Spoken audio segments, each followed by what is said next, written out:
Aí, beleza pura então. Então vamos começar. Que a graça do Senhor Jesus Cristo, o amor de Deus e a comunhão do Espírito Santo estejam no seu coração. Estamos aqui nesta noite, ou nesse dia, ou nessa tarde, conforme o horário que você for ver depois desta live reprisada. E para os que estão conosco nesta noite, nesta live, numa live de debate. Estamos aqui eu e Ronaldo Luiz, do Sergipe. Por favor, Olá, Ronaldo, se olá, apresente. tudo bem? Que a graça de Deus, o amor do Pai esteja conosco e Amém. que a gente possa debater segundo a virtude e a verdade no Espírito Santo. Amém. Muito bem, muito bem. Hoje o tema da nossa live de debate é intercessão dos santos. Ronaldo, por favor, em breves palavras, explique aos nossos telespectadores no que consiste a doutrina da intercessão dos santos. Então, começando a responder a primeira pergunta do nosso debate, né? Não. Ainda não é a primeira pergunta do Sim, debate. sim, o que Para quem consiste? está Sim, assistindo. sim, Isso, sim, para que sim. quem está assistindo Tá bom, tá possa bom. entender o que nós vamos tratar aqui. Sim. Para nós católicos, a doutrina da intercessão do santo, para a Igreja Católica, que há uma unidade no corpo de Cristo, no qual nós somos os membros. E por nós pertencemos ao corpo de Cristo, nós podemos orar um pelos outros. Tanto agora nesta vida, tanto depois que partimos desta vida, indo ao encontro do Senhor, quando nós morremos em amizade com Deus. Né? Essa seria a intercessão dos santos, né? Quando nós oramos um pelos outros. Mas por intermédio de nós mesmos, não. De nosso Senhor Jesus Cristo. Né? Sendo nós pertencentes ao corpo de Cristo, né, nós podemos orar um pelos outros. É mais ou menos isso que consiste a doutrina da intercessão dos santos. Cristo sendo o cabeça da igreja, nós o corpo. Então, em Jesus Cristo, pelos méritos de Jesus Cristo, nós podemos orar um pelos outros, seja aqui nessa vida, seja no céu, diante de Deus. Show de bola, show de bola. E é interessante notar que tanto os que estão na terra, digamos, a igreja militante, ora a Sim, igreja isso.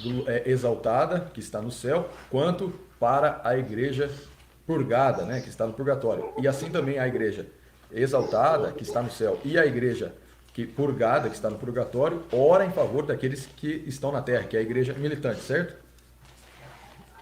A igreja, você falou três realidades espirituais que nós católicos acreditamos que a doutrina da igreja professa. Que é a igreja militante, que somos nós que estamos aqui na Terra, né, caminhando, buscando a santidade. A igreja purgante, que é aquelas pessoas que nós acreditamos estão num estado chamado de purgação ou purgatório, onde Deus está purificando dos pecados veniais, né? E há uma igreja triunfante, que é a igreja dos santos, aqueles que, por sua virtude, tiveram uma vida aqui na Terra, que realmente os fizeram com que eles fossem elevados até o céu. Então, essa igreja triunfante, que é a igreja celeste, essa daí ora por toda a igreja, seja purgante, seja a igreja militante. A igreja militante também pode orar um pelos outros, né? Afinal, eu posso orar por você, Marcos, você pode orar por mim, tanto orar por aquelas pessoas que estão no estágio de purgação, que a gente chama de purgatório. Mas essas pessoas que estão no purgatório, para a igreja, elas não podem orar por nós, né? Elas não podem orar por nós porque elas não se encontram, elas não podem mais pecar, mas a única coisa que pode cometer, a única coisa que pode fazer é que a gente pode orar por elas. É assim que a igreja acredita. Ah, muito bem. Então, para que fique claro, antes de nós começarmos, né, o nosso debate, a definição dos conceitos. Então, a igreja triunfante ora em favor da igreja purgante e da igreja militante que está na terra. Isso. A igreja militante intercede por si mesma, uns pelos outros. Nós que estamos aqui na terra oramos uns pelos outros. Isso? Sim. E também orando para a igreja triunfante, para que ela interceda junto a Deus em nosso favor. Nosso favor. Pelas graças de Jesus Cristo. Justo. Já a igreja purgante, ela não ora a ninguém. Então, ela ora a Deus, somente a Deus. Ah, muito bem, muito bem. Então, fica estabelecidos os conceitos. Muito bem. Agora, ninguém vai dar desculpa que não entendeu quando a gente for debater. Show Pois de é, é bola. verdade. Então, Ronaldão, para quem quiser depois entrar em contato com o Ronaldo, tá ok? É só ir lá no Sergipe, visitar ele lá. Agora, se você estiver com preguiça de ir no Sergipe, né? Tá aqui o contato. Agora Hã? agora está proibido por causa da pandemia, né? Ah, tem isso aí, tem essas jogadas políticas aí, é um perigo. Tá Pode o ter, WhatsApp dele aí, tá ok? Faça perguntas pertinentes a ele, entre em contato, tá?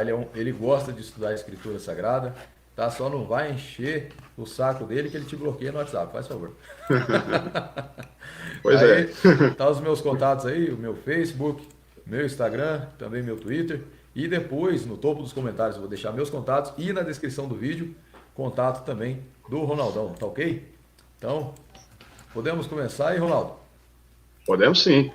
Se você ainda não é inscrito nesse canal, se inscreva e ative o sininho para você não perder novos vídeos, tá ok? Aê, muito bem, deixa eu ver aqui. Cadê? Aqui, ó, tem que ficar bonito. Aê. Show de bola. Então, vou fazer a primeira pergunta para você, pode ser? Pode ser sim. Show de bola. Aí depois na outra rodada você começa fazendo. Eu vou Ó, tentar responder o mais resumido possível, né? Porque, afinal, nós estamos tratando de uma doutrina de 2000 anos, né? E há muitas passagens bíblicas para a gente mencionar, mas que não vai, claro, dar para mencionar todas, mas a gente vai mencionar na medida do possível. show Tá de bom? bola, show de bola. Então as regras do debate serão as seguintes. Serão 3 rodadas de perguntas. Para cada rodada serão 2 perguntas. Uma minha, uma do Ronaldo. Para cada pergunta será uma resposta e uma réplica. Ou seja, se eu faço a pergunta, o Ronaldo responde e depois eu faço a réplica sobre a pergunta que eu mesmo fiz. Sendo que tanto ele quanto eu temos 4 minutos de direito à resposta e à réplica. Muito bem, muito bem. Então, a primeira pergunta, Ronaldão. Oi, Outra pois coisa, não. deixa eu deixar claro uma coisa, Marcos. Sim, sim. Nós não estamos aqui para ver quem vai ganhar o debate. Ah, sim, isso é bom Deixa falar. claro para aquelas pessoas que estão assistindo, né? Justo. Nós só queremos expor aqui as doutrinas, né? A doutrina protestante e a doutrina católica, né? Para que as pessoas, avaliando o debate, possam ler a palavra e aí sim decidir qual doutrina vai seguir ou julgar Justo, possível. muito bem lembrado, muito bem lembrado, isso mesmo. Cada um de nós vamos fazer as vezes aqui, o Ronaldo pró intercessão dos santos, eu expondo a posição contra a intercessão dos santos. Aí vocês que estão assistindo, cuidem em anotar as referências bíblicas que o Ronaldo dará, que eu darei, e vocês vão tirar as suas conclusões e estabelecer suas próprias posições. Muito bem, muito bem. Então, Ronaldo, a primeira pergunta é a seguinte: qual é a base bíblica da doutrina da intercessão dos santos? Então, Marcos, e todos vocês que estão assistindo, que vão assistir a live posteriormente, primeiramente a gente precisa entender que o conceito da palavra santo, né, o que quer dizer santo. Santo quer dizer separado do comum, né, aquilo que é consagrado a Deus. E 1 Samuel 2:2 diz que não há ninguém santo como o Senhor, né? E Isaías vai dizer: Santo, Santo é o Senhor, Deus do exército, e toda a terra está cheia de sua glória. Então, Deus, ele é todo santo, ele é o máximo de santidade. A gente pode dizer o seguinte, que Deus, ele é a santidade em pessoa. Ninguém é tão santo quanto Deus, né? Deus é o todo santo. Então, lá em Gênesis 1:26, vai falar o seguinte: façamos o homem nossa imagem e semelhança. Ou seja, Deus, que é todo santo, ele agora faz o homem, a imagem e semelhança dele, como diz em Gênesis 1:26. E essa deve ser a vocação de todo batizado, de todo cristão. Porque Deus diz lá em Levítico 11:45, e em 1 Pedro, semelhante a esta passagem, diz: sede santos, porque eu sou santo, sede perfeitos, porque eu sou perfeito. Então, quem são os santos para nós, na Igreja Católica? são pessoas como nós, como eu falei logo no início da live, né, como eu e você, como eu e o Marcos, como você que está assistindo, só que viveram uma vida de virtudes na fé, né, de total entrega e obediência a Deus, participando do corpo de Cristo, que é a igreja. A santidade é alcançada também pelo martírio, né? A santidade também é alcançada pelo martírio. Morrer em nome de Jesus nos faz alcançar a santidade. E eu quero falar um pouco sobre essa mística do corpo de Cristo, que São Paulo ensina. São Paulo ensina que a igreja é o corpo de Cristo. Agora me alegro, como diz lá em Colossenses 1:24, agora me alegro nos sofrimentos suportados por vós, o que falta às tribulações de Cristo completa a minha carne, por seu corpo, que é a igreja. Ou seja, a igreja é o corpo de Cristo. São Paulo ensina também que Cristo, é o cabeça da igreja. Colossenses 1:18. Isso quer dizer que nós e os santos, que estão na presença de Deus, porque nós católicos acreditamos que quando a pessoa morre em santidade, em amizade com Deus, essa pessoa, ela está junto com Deus, eles estão ligados a nós também, porque somos membros de um único corpo, o corpo de Cristo, do qual Paulo falou.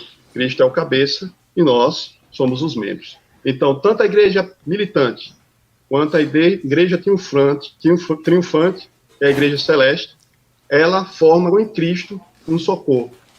Tanto eu aqui na terra posso orar por você, que está assistindo, por Marcos, tanto a igreja celeste ora por todos nós aqui na terra. É assim que a igreja acredita na intercessão dos santos.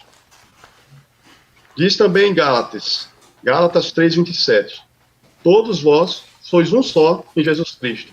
É a mística do corpo de Cristo. Todos nós formamos um só corpo com Cristo. Vós sois o corpo de Cristo, sois seus membros, cada um por parte sua. 1 Coríntios 12:27.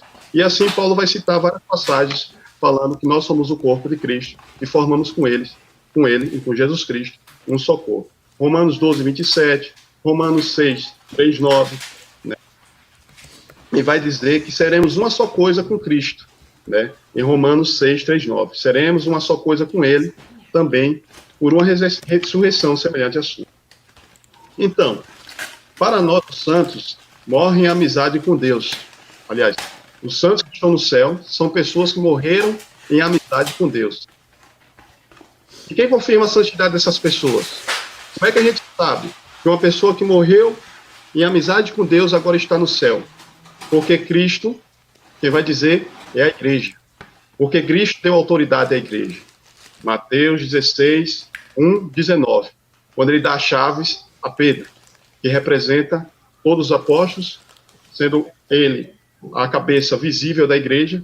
Jesus entrega as chaves a Pedro e diz, eu te darei as chaves do céu, tudo que ligares na terra será ligado no céu, e tudo que desligares na terra será desligado nos céus. É Cristo dando autoridade para a igreja de ligar ou desligar. Então, é a igreja que vai confirmar se um santo está no céu ou não. Para isso, claro, ela vai fazer uma investigação sobre a vida daquela pessoa, né? E vai definir, essa pessoa é santa ou não é santa. Né? É a igreja que vai definir, pela autoridade conferida pelo próprio Jesus Cristo. Então, em Hebreus 9:27 vai dizer, como está determinado que os homens morram uma só vez, e logo em seguida vem o juízo. Esse juízo, esse julgamento é um juízo particular, é isso que a igreja ensina, que há primeiro um juízo particular.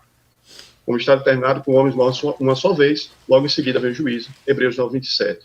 Então, se uma pessoa morre em amizade com Deus, não tem outro destino.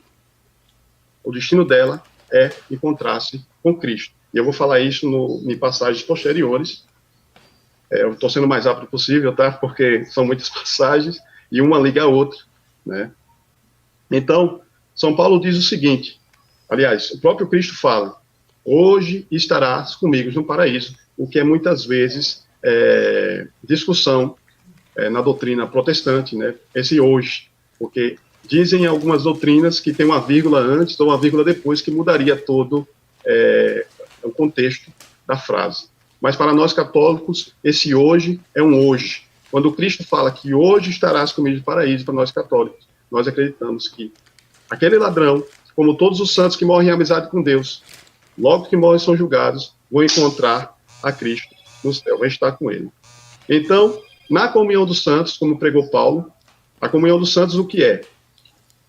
É que todos os santos, tanto eu, igreja militante, você que é igreja militante, que estamos aqui nesse mundo, tanto os do céu, podem orar uns pelos outros. Por isso que Paulo vai dizer, rogai-vos, irmãos, Romanos 15:30, por nosso Senhor Jesus Cristo, e pelo amor do Espírito, que lutei juntamente comigo nas vossas orações por mim a Deus. Em Mateus, Jesus pede, orar uns pelos outros. São Tiago também ordena orar um pelos outros, Tiago 5:16. Já que sabemos, resumindo, já que sabemos que Deus é santo, é a santidade em pessoa, que ele nos chama a santidade, é uma vocação nossa. Nós somos chamados à santidade porque somos imagem e semelhança de Deus. Em Cristo formamos um só corpo, Cristo cabeça, nós os membros, e somos membros um do outro. Por isso podemos interceder e orar um pelos outros. Desse corpo, estamos em comunhão com os outros, sabemos que quando morremos com Cristo, vamos habitar com Ele nos céus. É assim que acreditamos na igreja. É assim que a igreja nos ensina, a igreja católica. Então, como vamos ver, qual passagem bíblica vai dizer que os santos estão nos céus? Eu vou citar somente essas passagens para encerrar a minha fala, para passar a fala para o Marcos, né, fazer a réplica, né? Eu vou passar essas passagens aqui de Hebreus, Apocalipse, que vai dizer sobre os santos no céu, né? Então, Hebreus 12, 22, 24. Vós, ao contrário, vos aproximastes do Monte Sião, da cidade de Deus vivo, da Jerusalém celeste, dos milhares de anjos. Olha, Paulo está descrevendo o céu. Da Assembleia Festiva dos Primogênitos, inscrito no livro do céu. Essa Assembleia Festiva dos Primogênitos, para a igreja, está falando dos profetas. Aquelas primeiras pessoas. De Deus, o juízo universal. Aí agora, põe a lupa. Você, irmão católico, você, irmão protestante, põe a lupa nessa frase agora. Das almas dos justos que chegaram à perfeição. Enfim, de Jesus, o mediador da nova aliança. Depois vamos falar um pouco mais sobre essa mediação de Jesus. Que para os protestantes, Jesus é o único mediador entre Deus e os homens e por isso ninguém mais pode interceder, né? Então, vamos falar mais na frente disso aí. É o mediador da nova aliança do sangue da expressão que fala com mais eloquência do que o sangue de Abel. Ou seja, as almas dos justos, para nós, são os santos que morreram em amizade com Deus. E aí, vem a passagem de Apocalipse 6:9, que vai falar que o Senhor abriu, que João, né, o apóstolo João, teve a visão, que abriu o quinto selo lá, abriu o quinto selo, vi debaixo do altar as almas dos homens imolados, como citou em Hebreus, as almas dos justos, e que para nós são os mártires, né, por causa da palavra de Deus e por causa do testemunho que eram depositórios, e clamavam em alta voz dizendo, até quando, Senhor, tu que és Senhor, o santo verdadeiro, ficará sem fazer justiça, sem vingar o nosso sangue contra os habitantes da terra. Foi então dada a cada um deles uma veste branca. Para nós, essa veste branca, para a igreja, essa veste branca representa a graça de Cristo. Ela é muito mais do que uma veste, do que uma roupa. Ela representa a graça do Cristo. Aqueles que lavaram, como diz lá em Hebreus, lavaram-se no sangue de Jesus. Agora recebem uma veste branca, né? E eu vou passar logo aqui em diante, em Apocalipse 7, 13 e 15, onde novamente vai falar. Então, um dos anciãos falou comigo e perguntou, quem estão revestidos de veste branca, quem são e de onde vêm? Lembrando, a veste branca, para nós é a graça de Cristo. Respondeu-lhe, meu Senhor, tu sabes. Ele me disse, esses são sobreviventes da grande tribulação. A grande tribulação, nós que vivemos na igreja militante, estamos caminhando, né? Lavaram suas vestes e alvejaram no sangue do Cordeiro. Por isso, estão diante do trono de Deus e servem dia e noite no seu templo. Aquele que está sentado no trono os abrigará a sua tenda, já não terá fome nem sede, nem o sol, nem o calor os abrasará. Para nós, as almas dos justos, as almas dos santos vão ao encontro do Senhor e vai voltar junto com o Senhor, com os anjos, para julgar o mundo, porque depois Paulo vai dizer que os santos julgarão o mundo. junto com Cristo. E para terminar, só mais essas 3 passagens, Marcos, para você fazer sua réplica, vai citar Apocalipse 5, vou citar Apocalipse 5, 8, que vai dizer: quando recebeu o livro, os 4 animais, que para a igreja representam os 4 evangelistas, Marcos, Mateus, João e Lucas, e os 24 anciãos. O que seriam esses 24 anciãos? Isso aqui representa a antiga aliança e a nova aliança. As 12 tribos de Israel, somado com os 12 apóstolos, que representam a nova aliança, a igreja, o corpo de Cristo. Então, agora no céu, eles estão unidos diante do Cordeiro de Deus. Por isso diz lá, os 24 anciãos prostram-se diante do Cordeiro, tendo cada um uma citara e taças cheias de perfume, que são as orações dos santos. Para terminar, Apocalipse 8:3, que vai dizer: um outro anjo que trazia um incensário de ouro aproximou-se, ficou de pé junto ao altar, e a ele foi dado muito incenso para oferecer com as orações de todos os santos sobre o altar de ouro diante do trono. Ou seja, para nós, os santos estão diante de Deus e podem orar por nós, porque no céu a caridade não termina. A caridade, ela se amplia, porque os santos que estão no céu, eles estão intimamente ligados a Cristo, mais do que nós aqui na terra. Então, a caridade se amplia, e por isso que eles não deixam de louvar a Deus lá no céu, não deixam de cessar, de dizer santo, santo, santo, e também nós acreditamos que eles, os santos nos céus, oram pela igreja militante. Muito bem. Então muito é isso, bem. Marcos. Show de bola. Deu um tempinho bom, deu 3 minutos. 3 minutos? 3 minutos. Você quer dar mais um pouco? Na verdade, eu fui bem ligeiro para não ficar muito longo. Não, beleza. Então, a pergunta: glória a Deus. qual a base bíblica dessa doutrina? Então, Ronaldo expôs aí a posição, né, católica. Bem, a Igreja Católica costuma usar 1 Pedro, quando diz assim, 1 Pedro 2, 5 e 9, quando diz assim, 2, 5 e 9.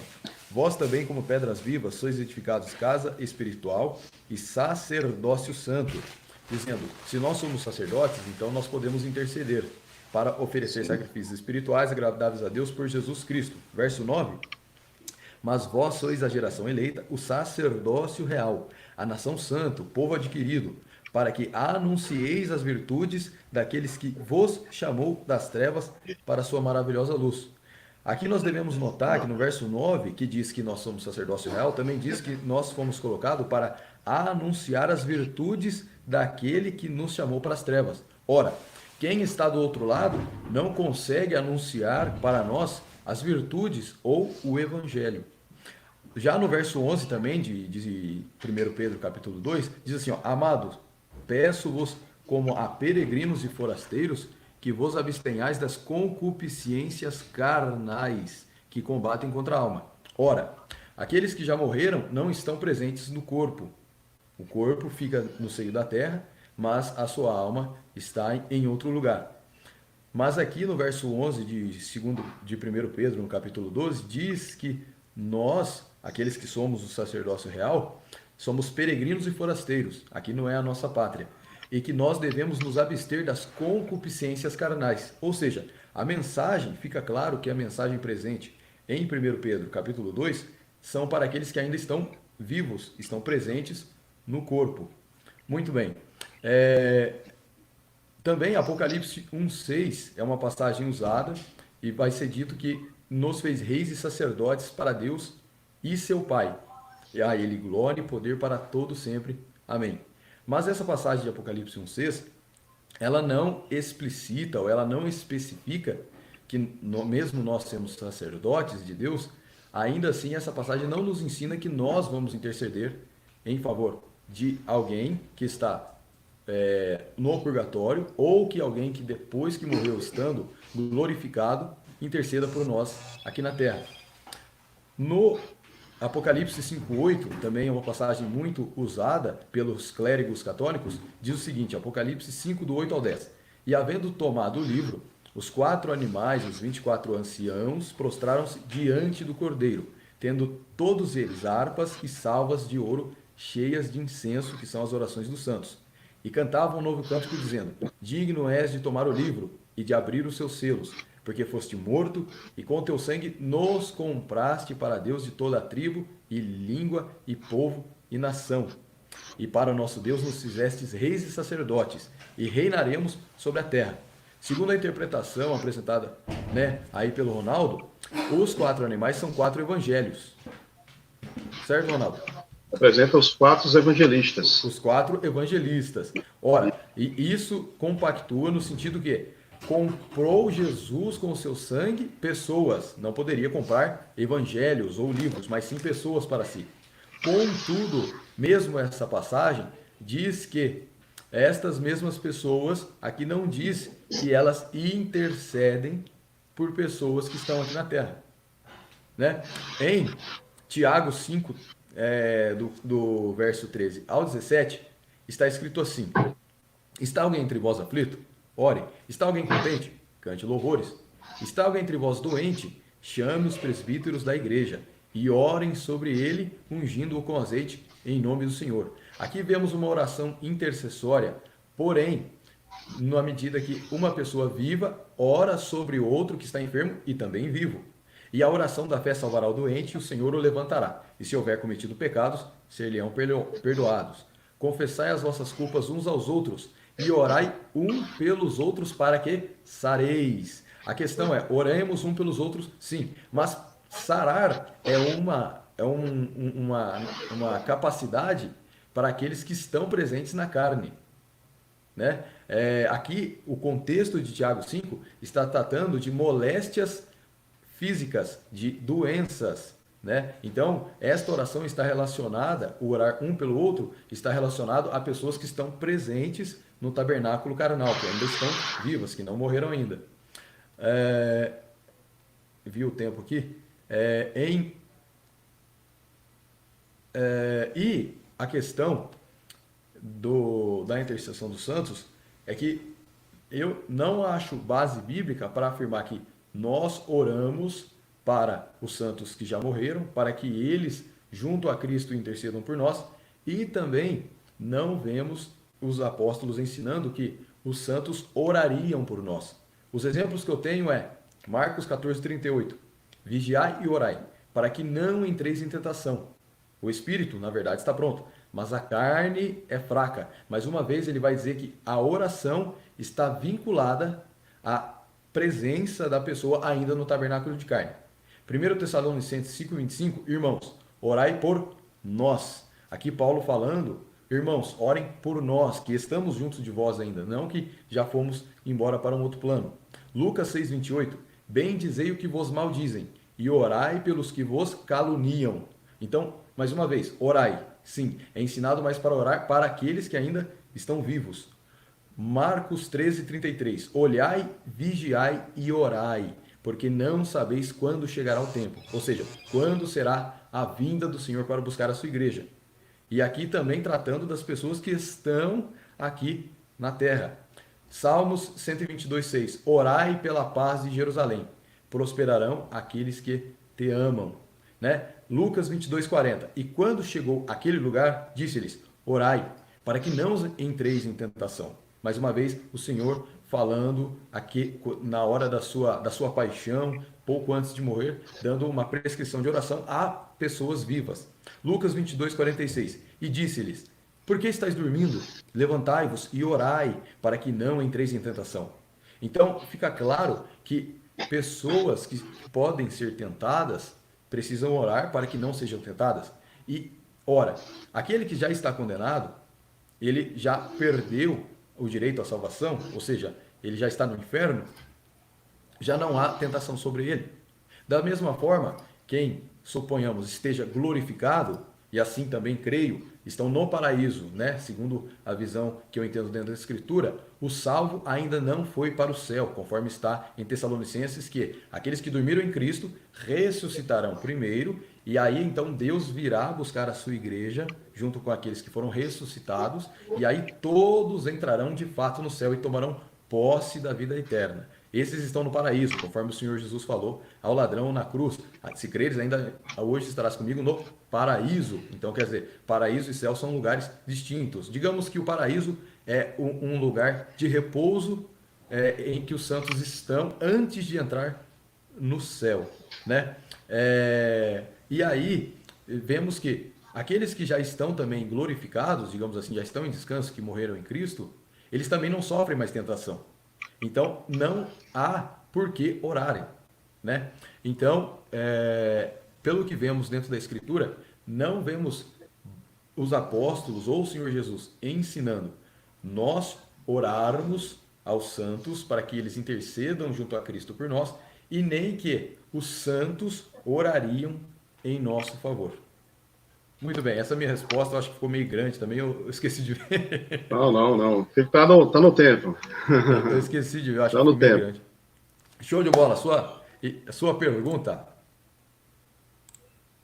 Então, só concluir o que você falou.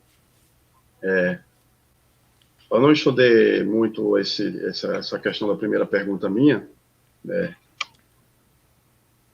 Para nós católicos, né, só para terminar, para concluir, nós também não acreditamos que, vamos dizer, nós não acreditamos que os santos estão orando no céu porque eles têm ainda pecados lá. Não. Estão santos, estão santificados, mas estão glorificando a Deus. Mas que por caridade, porque a caridade não se encerra com a morte para nós, a caridade continua, o amor permanece, né? A caridade permanece com Cristo. Então, por caridade, eles também oram por nós para que a gente possa alcançar também a santidade. A Bíblia, ela não nega também a intercessão dos santos no céu, nesse sentido. A próxima pergunta, é a minha pergunta agora, né? Isso. Agora é a minha. Deixa eu pegar aqui rapidinho. Estou lendo aqui, mas no celular está pequenininho. Estou procurando aqui a próxima.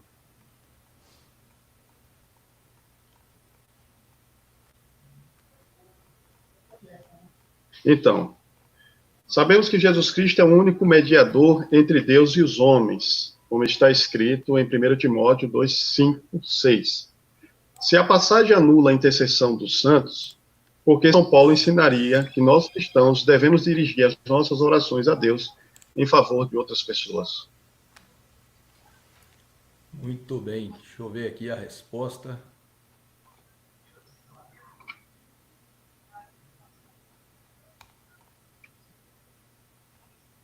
Pô, rapaz. O que eu fiz aqui? Pagou a resposta?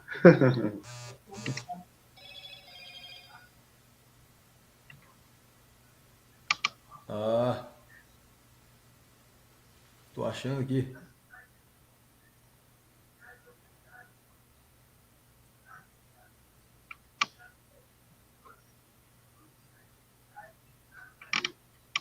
Então vamos lá. Se a passagem anula a intercessão dos santos, por que São Paulo ensinaria que nós cristãos devemos dirigir orações a Deus em favor de outras pessoas? Aí, então, por certo, é essa aqui mesmo. Não tem como ser outra, não. Que eu montei aqui. Você falou da questão da dormição, né? Sim, sim. Ah, É a tá. próxima pergunta, né? A próxima? Não, não, não. Eu toquei que os santos, para nós católicos, para a doutrina católica, estão nos céus, Justo. né? E não estão dormindo. Né? No caso, Isso, na doutrina isso. protestante, se ensina, em sua maioria das vezes, que os santos estão dormindo. Ou as Aham. pessoas que morreram estão esperando a segunda vinda de Cristo. Justo.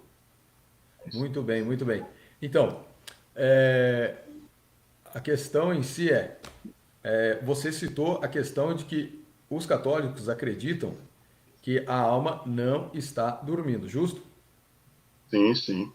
Justo. Aí, existem denominações mortalistas, né? Denominações que creem que a alma das pessoas, seja justo, seja ímpio, após a morte, está dormindo um sono inconsciente. são os chamados mortalistas. Muitos conhecidos são, né, Testemunhas de Jeová, Adventistas do Sétimo Dia, adotam esta doutrina. Eu e outras denominações protestantes não adotam esta visão mortalista. Acreditamos que a alma continua consciente mesmo depois da morte, né? Os justos estão no paraíso, aguardando quando Cristo voltar para buscar a sua igreja e assim terem então entrada no céu, tomarem posse da vida eterna. E os injustos, os ímpios que foram condenados, estão no inferno e no fim serão lançados na Geena, que é a condenação final, conforme está em Apocalipse, que é a segunda morte. Ora, Martinho Lutero era mortalista. Martinho Lutero acreditava que a alma, quando a pessoa morreu, a alma ficava inconsciente, né? Como se fosse um sono negro. Já João Calvino não. João Calvino até discordou de Martinho Lutero nesse sentido, né? Aí, nessa mesma pergunta que você fez, você citou também Eclesiastes, né? Repete aí, por favor. Nessa mesma pergunta que você fez, você citou também a passagem de Eclesiastes, né? Nessa pergunta, Isso. está citando 1 Timóteo 2,5. É na primeira pergunta? Olha, eu coloquei tua pergunta aqui, mas... Aí, 1 Timóteo 2, 5, 6. Eu estou perguntando se a mediação de Cristo, né, como o único mediador entre Deus e os homens, anula a intercessão dos santos. Essa é a minha pergunta. E a primeira pergunta é essa. Ah, eu tô lendo as coisas erradas aqui, ó. Agora achei. O que é que esse cara tá falando aí? Então, mano, agora vai. Oi, vai, agora vai. Oi. Então vamos lá. Ó, o que acontece sobre a sua pergunta, né? Não, até hoje, sinceramente, eu não encontrei base para ver cristãos, né, conversando em oração com pessoas que já morreram, né? Igual a sua pergunta, né? Paulo ensinaria que nós cristãos devemos dirigir orações a Deus em favor de outras pessoas, se a intercessão dos santos não faz sentido algum? Essa é a questão. Então, quando é ensinado para nós que nós devemos orar por outras pessoas, nós temos que orar por outras pessoas. Porém, a Bíblia não nos ensina que nós devemos orar para pessoas que já morreram, né? O livro de Isaías, em Isaías 8,19, diz o seguinte, né? Porventura não consultará o povo a seu Deus? A favor dos vivos consultar-se-á os mortos? Então, em Isaías 8,19, diz que nós podemos e devemos falar diretamente com Deus, né? E não com outros que já morreram. Em uma passagem muito usada pelos clérigos católicos, que é a passagem de 2 Timóteo, capítulo 1, capítulo 1, versos 16 ao 18, Paulo fala o seguinte, né? Ele está falando de Onesíforo, uma passagem muito usada, e Paulo está falando a casa de Onesíforo. Então, a doutrina católica afirma que Onesíforo já havia morrido e que Paulo estava intercedendo em favor de Onesíforo para com Deus, né? Como que dizendo para Deus, Deus, Onesíforo morreu, mas tenha misericórdia dele, né? Porém, é interessante notarmos que esta mesma passagem não deixa claro se Onesíforo de fato havia morrido, né? Também em Hebreus 9:27, que foi citado pelo Ronaldo na pergunta anterior, está escrito assim: e como aos homens está ordenado morrerem uma só vez, vindo depois disso o juízo, e também em Mateus 12:36 está assim: mas eu vos digo que de toda a palavra ociosa que os homens disserem, hão de dar conta no dia do juízo. Ou seja, toda a palavra ociosa dita em vida. Os homens prestarão conta daquilo que fizeram enquanto estavam presentes no corpo, no tabernáculo de carne. E depois que morre, vem logo o juízo. Não existe reencarnação e depois não há meio de conciliação ou não há como depois o homem ser exonerado ou pedir desculpas por aquilo que fez enquanto é em vida. Então, enquanto é tempo, enquanto estamos presentes na carne, devemos fazer a nossa parte. Depois, quem for salvo, será. Quem for condenado, aí não tem volta. O mesmo apóstolo Paulo, né, numa questão que houve em Tessalônica, sobre a condição dos mortos, e a tristeza e a ansiedade dos familiares por causa dos mortos, que ainda estavam vivos, não recomendou que fossem feitas orações pelos mortos.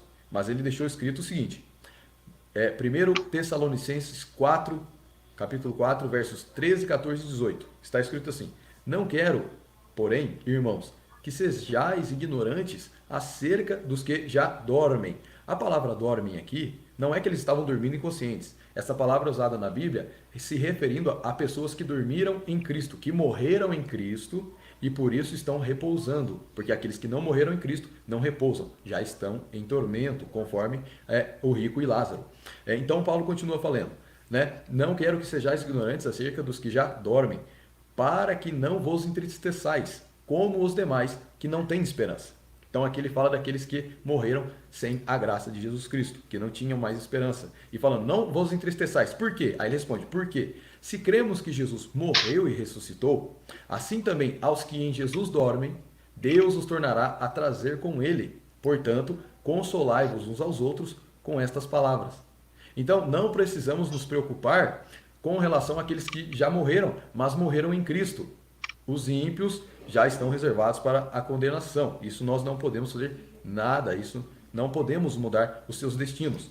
Mas os que morreram em Cristo têm a sua passagem garantida para a vida eterna. E não há nada que possamos fazer também para mudar os seus destinos.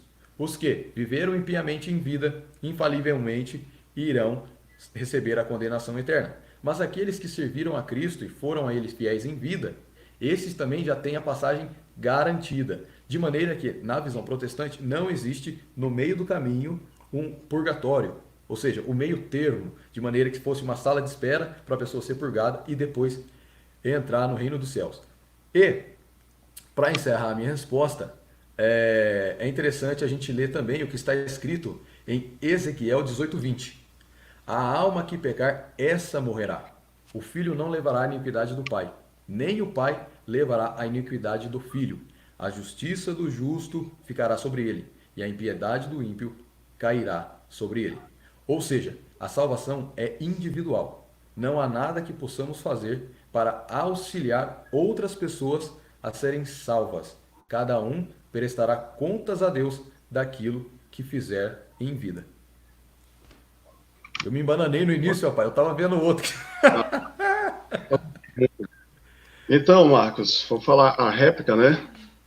Então, o que dá para entender, o que você citou, é que para a doutrina protestante, quando se fala em orar um pelos outros, só se menciona em relação à igreja militante, que nós chamamos de igreja militante, que é a igreja celeste, ou a igreja terrestre, né? A igreja daqui da terra, né? Que os santos, aqueles que já forem salvos, eles não vão precisar mais orar pelos que estão aqui na terra, mas que eles se encontram dormindo em algum lugar, se eu entendi bem, no paraíso, né? Eu não sei se é assim, isso, no paraíso dormindo. Só que para nós, a doutrina católica, os santos, claro, eles não precisam orar mais pela salvação deles, porque já encontraram a salvação, né? E para nós fica claro em Apocalipse 6:9, né, que os santos estão no céu. Para nós fica claro, né, que em Apocalipse 7:13-15, os santos estão no céu. Para nós fica claro que Apocalipse 5:8, os santos estão no céu e não estão inconscientes, como você falou, já no caso do protestantismo no paraíso, não estão inconscientes, mas para nós católicos, além de estarem no céu, eles estão orando, louvando a Deus sem cessar, chamando o santo, justo, verdadeiro, mas que nessas orações se inclui a intercessão pela igreja militante, né? Por isso, Paulo, como eu disse lá em Hebreus 12:22, disse que nós se aproximamos da montanha de Sião, da cidade de Deus, que para nós é o céu, da Jerusalém celestial, dos milhares de anjos, ou seja, nós estamos se aproximando do céu, da assembleia dos primeiros escritos no livro do céu, ou seja, são os profetas, por isso que lá em Apocalipse, deixa eu pegar aqui a palavra aqui, para eu não cometer um... Apocalipse 5:8, vai falar dos 24 anciãos, como eu tinha falado, o simbolismo, que representa as 12 tribos de Israel e os profetas, e vai falar os 12 apóstolos, que representam a igreja, que é o corpo de Cristo. Ou seja, para nós católicos, tanto os profetas, tanto os santos que morrem em amizade com Cristo, eles estão nos céus. Por isso que Hebreus vai dizer, nós se aproximamos de Deus, o juiz universal, da alma dos justos que chegaram à perfeição, enfim, de Jesus, o mediador da nova aliança, e do sangue da expressão que fala mais eloquente do que de Abel. Para nós, essas almas dos justos são as almas dos santos. Em nenhum momento da Bíblia, a gente vai realmente encontrar, entre aspas, a gente não vai encontrar no Novo Testamento os apóstolos ensinando, claro, porque é o início da pregação do Evangelho. Né? Naquele tempo que estava se ensinando o Evangelho, a gente não vai encontrar os apóstolos no céu, os primeiros que estão no céu, porque era o início da igreja. Então, a gente não vai encontrar isso. Mas o que vamos encontrar? Vamos encontrar Jesus conversando com Moisés e Elias. E nós acreditamos que está no céu. Jesus no Monte Tabor. Eu separei a passagem aqui, para deixar claro onde está a passagem. Deixa eu achar aqui. Tá vendo como é bom saber a Bíblia de cor?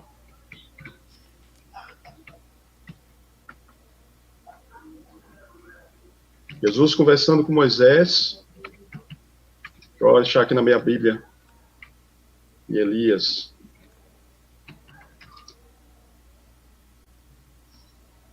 Mateus 17, 1, 13. Também vai dizer que... Então, para nós, esses são os profetas que estão no céu, né, e aparece Moisés e Elias conversando com Jesus. E também vai dizer sobre a questão da intercessão na passagem da parábola, que é muito usada por nós católicos, pela doutrina católica, de Lázaro rico. A parábola do rico, onde o rico pede a intercessão de Abraão para que ele mande alguém à sua família para que a sua família não caia no lugar de desgraça onde ele se encontra. Então, a intercessão do santo para nós não termina somente nessa vida. Repito, para nós, para a Igreja Católica, a intercessão dos santos não termina na morte, quando a gente morre, não. Mas acreditamos que as nossas almas vai para o céu, vai para o encontro do Senhor, se morremos em amizade com Deus, e essas orações de intercessão, elas não cessam, mas pelo contrário, elas continuam, porque ainda a igreja militante aguarda a ida para o céu, e tanto a igreja celeste aguarda a volta de Cristo, e essa igreja celeste vai voltar junto com Cristo para julgar o mundo. Tanto que lá em Apocalipse, só para finalizar, Apocalipse...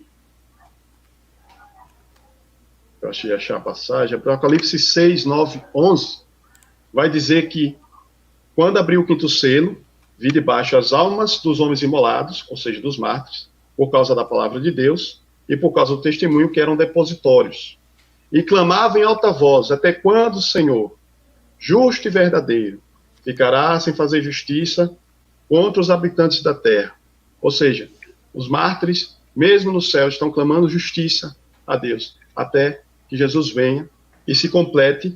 Está falando, olha, tem os mártires estão nos céus, mas veja, foi dito que aguardasse um pouco até se completar o número dos companheiros, ou seja, está falando da igreja militante.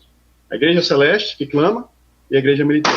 Para nós, tendo fogos aqui, por coincidência, hoje é dia de Santo Antônio, para nós católicos, para nós ele está no céu. E quando glorificamos um santo, não estamos glorificando um santo por ele só, estamos glorificando o santo Jesus Cristo, porque os santos pertencem ao corpo de Cristo. Então, para nós fica claro que os santos estão no céu e que há uma igreja militante, que os santos que estão no céu intercedem por nós. Por isso que eles clamam sem cessar diante de Deus. E não clamam só por eles, como diz aqui em Apocalipse 6:9. Clama por toda a igreja militante. Essa é a crença na intercessão dos santos. Show de bola. Aí, agora, você fez a primeira, eu fiz a primeira na primeira, você quer fazer a primeira agora ou eu faço? Você fez a primeira, agora a segunda pergunta, né? Isso, de cada um de nós. Isso. Deixa eu pegar aqui. Então, vamos lá. Vou fazer a segunda agora. Beleza. A Bíblia em si, bota aí para o pessoal ver a segunda, né? Deixa eu ver aqui, fica mais fácil para mim ler. No YouTube. Dá um pouquinho de delay. Como podemos aceitar a doutrina da intercessão, da inconsciência da alma, se há versículos claros que mostram que os mortos não estão inconscientes? Acho que você meio que respondeu essa questão. Na primeira resposta que eu dei, né? Sim. Justamente. O que acontece? Para a doutrina da intercessão dos santos, segundo a doutrina católica fazer sentido, as almas dos santos que já se foram não podem estar dormindo. Ora, os mortalistas, como eu estava dizendo, a testemunha de Jeová e Adventista, vai negar já de primeiro momento a doutrina da intercessão dos santos, já por isso, né? Porque fala, não, eles estão dormindo. Já os que não são mortalistas, protestantes não mortalistas, e que dizem que os salvos, as almas deles não estão dormindo, estão conscientes. Já vai ter um ponto congruente nesse sentido, que as almas não estão dormindo. Como eu disse, Martinho Lutero era mortalista, ou seja, Martinho Lutero acreditava que a alma estava dormindo, inconsciente. João Calvino não. É interessante nós notarmos que, de fato, o livro de Eclesiastes, ele vai falar o seguinte, prestemos bem atenção, Eclesiastes 9, versos 5, 6, 9 e 10.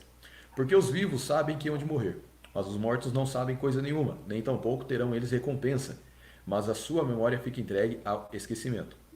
Também o seu amor, o seu ódio e a sua inveja já pereceram, e já não tem parte alguma para sempre, em coisa alguma do que se faz debaixo do sol. Agora versos 9 e 10. Goza a vida com a mulher que amas, todos os dias da tua vida vã, os quais Deus te deu debaixo do sol, todos os dias da tua vaidade. Porque esta é a tua porção nesta vida, e no teu trabalho, que tu fizeste debaixo do sol. Tudo quanto tiver a mão para fazer, faze-o conforme as tuas forças. Porque na sepultura, para onde tu vais, não há obra, nem projeto, nem conhecimento, nem sabedoria alguma. Então, os mortalistas vão dizer o seguinte, ora, como em Eclesiastes 9 está dizendo que quem vai para a sepultura não vai ter memória, né? Não vai ter obra, nem projeto, nem conhecimento, nem sabedoria, aí por isso que eles estão dormindo, eles erram, porque primeiro, o livro de Eclesiastes, o tema principal do livro de Eclesiastes é a vaidade da vida debaixo do sol. O termo debaixo do sol aparece cerca de 30 vezes no livro de Eclesiastes. Ou seja, este livro ele tão somente cuida em falar a vida do homem é vã, tudo é vaidade. Então, este livro vai cuidar do período de nascimento até o período de morte. Ele não vai tratar daquilo que acontece depois que o homem vai embora. Esse é o problema, né? Isso aí é a primeira coisa que nós devemos prestar bem atenção, né? Então, é interessante nós notarmos que no livro de Lucas, no capítulo 16, que fala ali do rico e de Lázaro, João Ferreira de Almeida traduziu o título como parábola. Aí muitos vão dizer, mas é uma parábola, você não pode tirar uma doutrina de uma parábola. Quem pôs o título parábola foi um homem, mas os gregos, os evangelistas que escreveram essa passagem, eles não escreveram título algum sobre esse assunto. Somos nós hoje em dia que colocamos. Então, na verdade, ali Cristo cita o nome de Lázaro, cita o inferno, cita a condição em que eles estavam. Então, dentro daquela passagem, nós podemos tirar muitos ensinos. Por exemplo, nós podemos aprender através ali de Lucas 16, do verso 19 ao 31, que o Lázaro estava consciente e o rico também. Ambos estavam conscientes. Podemos aprender também que havia uma divisão entre o rico e Lázaro. Rico estava no Hades, em grego, ou no Sheol, em hebraico, ou ele estava na sepultura, no inferno. Ele estava em um lugar de tormento. Ao passo que Lázaro estava no seio de Abraão, que para muitos vai ser considerado também o paraíso. Né? Ele estava ali guardado, estava em descanso, estava em delícias. Né? Só que é interessante nós notarmos também que não fala que existia purgatório. Não existia um meio termo entre estas duas existências. É interessante notar que no fim desta mesma passagem, é, o, o, o, o rico fala assim para Abraão: Pai Abraão, né? Fala que Lázaro volte e fale aos meus irmãos, porque eu não quero que eles voltem aqui. Ou seja, um morto, né, um salvo, interceder em favor de um vivo. Aí Abraão falou para ele, o rico falou, verso 27. Rogo-te, pois, ó pai, que o mandes, que mande Lázaro à casa de meu pai, pois tenho 5 irmãos, para que lhes dê testemunho, a fim de que não venham também para este lugar de tormento. No que responde Abraão, verso 29. Disse-lhe Abraão: tem Moisés e os profetas, ouçam-nos. Aí o rico responde, como querendo dizer, né, Abraão: não, você já tem a escritura. Moisés e os profetas, ou seja, a lei e os profetas. E a lei e os profetas apontam para Jesus Cristo, conforme Mateus 17, no Monte da Transfiguração. Aparece Moisés e Elias, a lei e os profetas. Aí o pai diz: este é meu filho amado em quem me comprazo. A ele ouvis. Ou seja, nós devemos atentar para Jesus Cristo. Muito bem. Aí no verso 30 está escrito assim: o rico, e disse ele, o rico: não, pai Abraão, mas se algum dentre os mortos fosse ter com ele, arrepender-se-iam. Aí, findando o verso 31, Abraão diz: porém, Abraão lhe disse: se não ouvem a Moisés e aos profetas, ou seja, se não prestam atenção nas escrituras, na lei e nos profetas, tampouco acreditarão, ainda que algum dos mortos ressuscite. Então, nessa mesma passagem fica claro que Lázaro não intercedeu pelos parentes do rico e nem tampouco ele teve essa permissão. Né? Essa é a minha resposta. Eu ia ler mais aqui, mas acabou.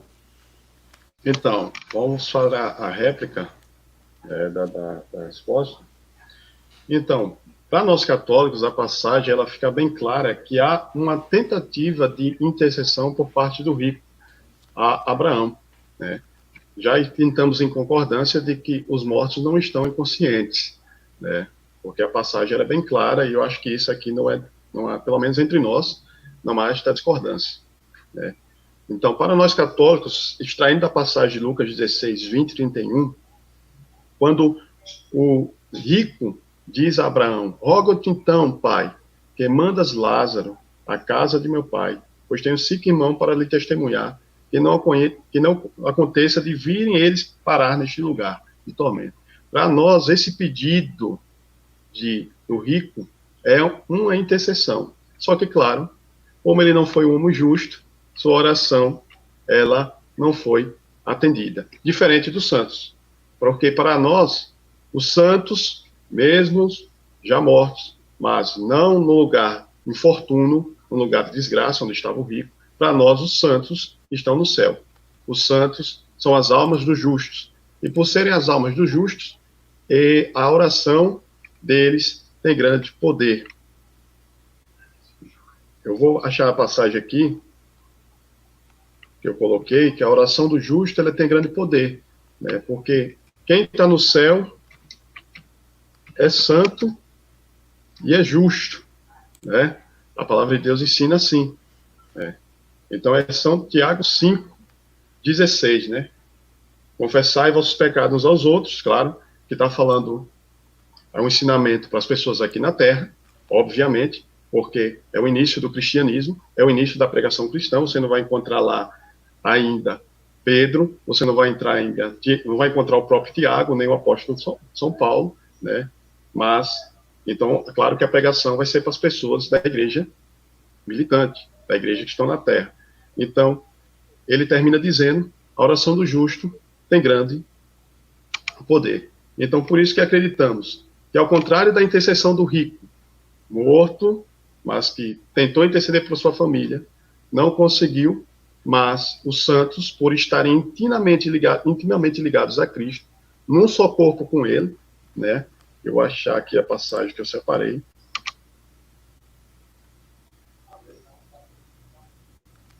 Um minuto, por favor.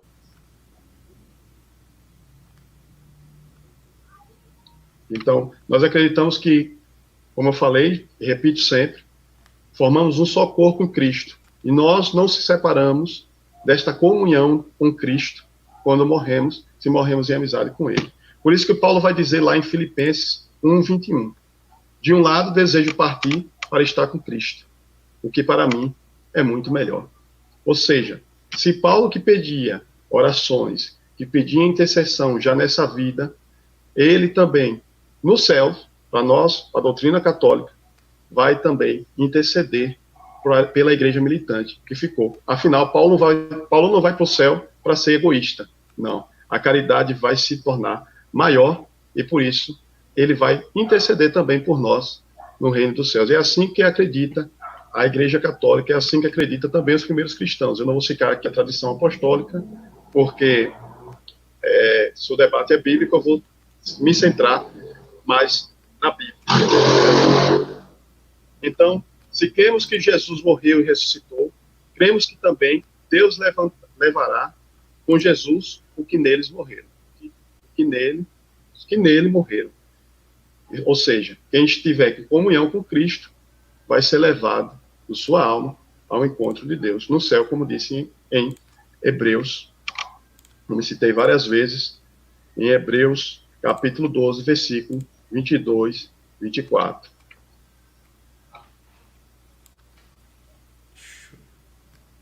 Deixa eu concluir aqui.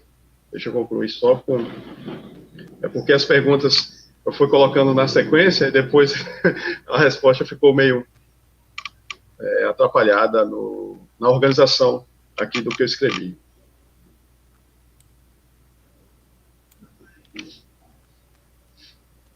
Então, estamos em concordância, né, que os mortos estão conscientes, não estão dormindo também. Isso aí a gente não precisa debater, creio eu, né? Apenas só a diferença de doutrina que acredita que está em estado de dormição, em que sentido? Esperando a volta de Cristo, enquanto nós católicos acreditamos que os santos já estão no céu, que virá junto com ele para julgar os que aqui ficaram, né? Então, eu posso terminar assim, posso concluir. Show de bola, show de bola. Então, minha segunda pergunta é a seguinte. Ronaldo, a Bíblia ensina que há um só intercessor entre Deus e os homens, Jesus Cristo. A doutrina da intercessão dos santos está de acordo com este ensino?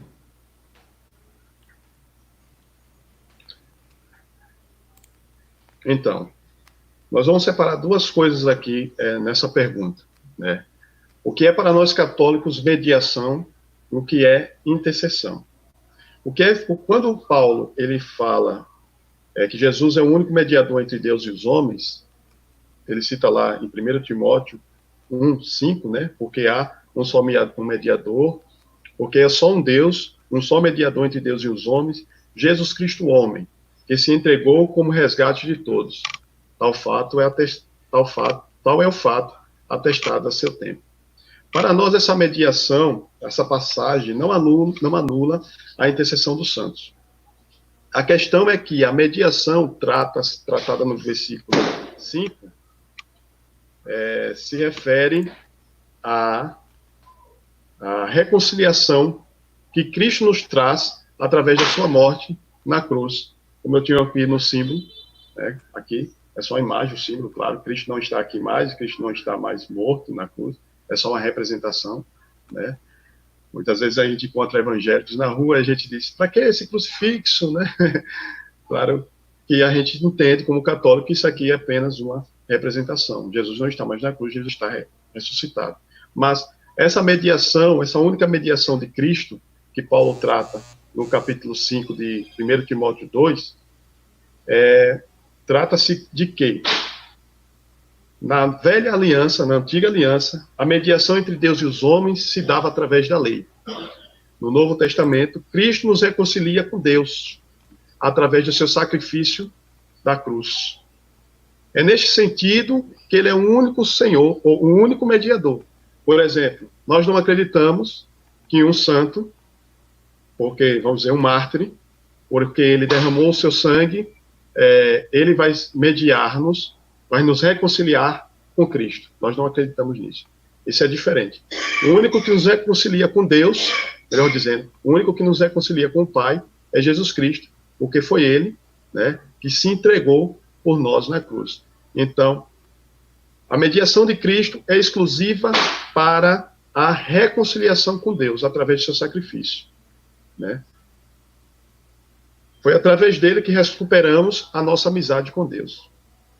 Como bem expôs São Paulo, né?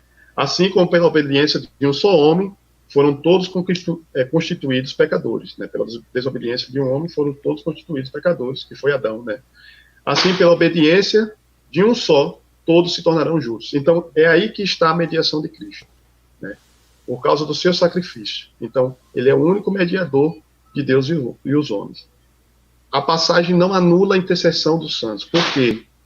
No mesmo capítulo, como foi dito, né, no capítulo 2, então, não vamos esquecer do capítulo 1, ou do versículo 1, do versículo 2, do versículo 3, que vai dizer, Paulo pedindo preces e orações e súplicas por todos os homens, ou seja, Paulo pedindo intercessão pela igreja militante. Claro, como eu falei, aqui você até falou, você citou, mas aqui está falando da igreja terrena, obviamente.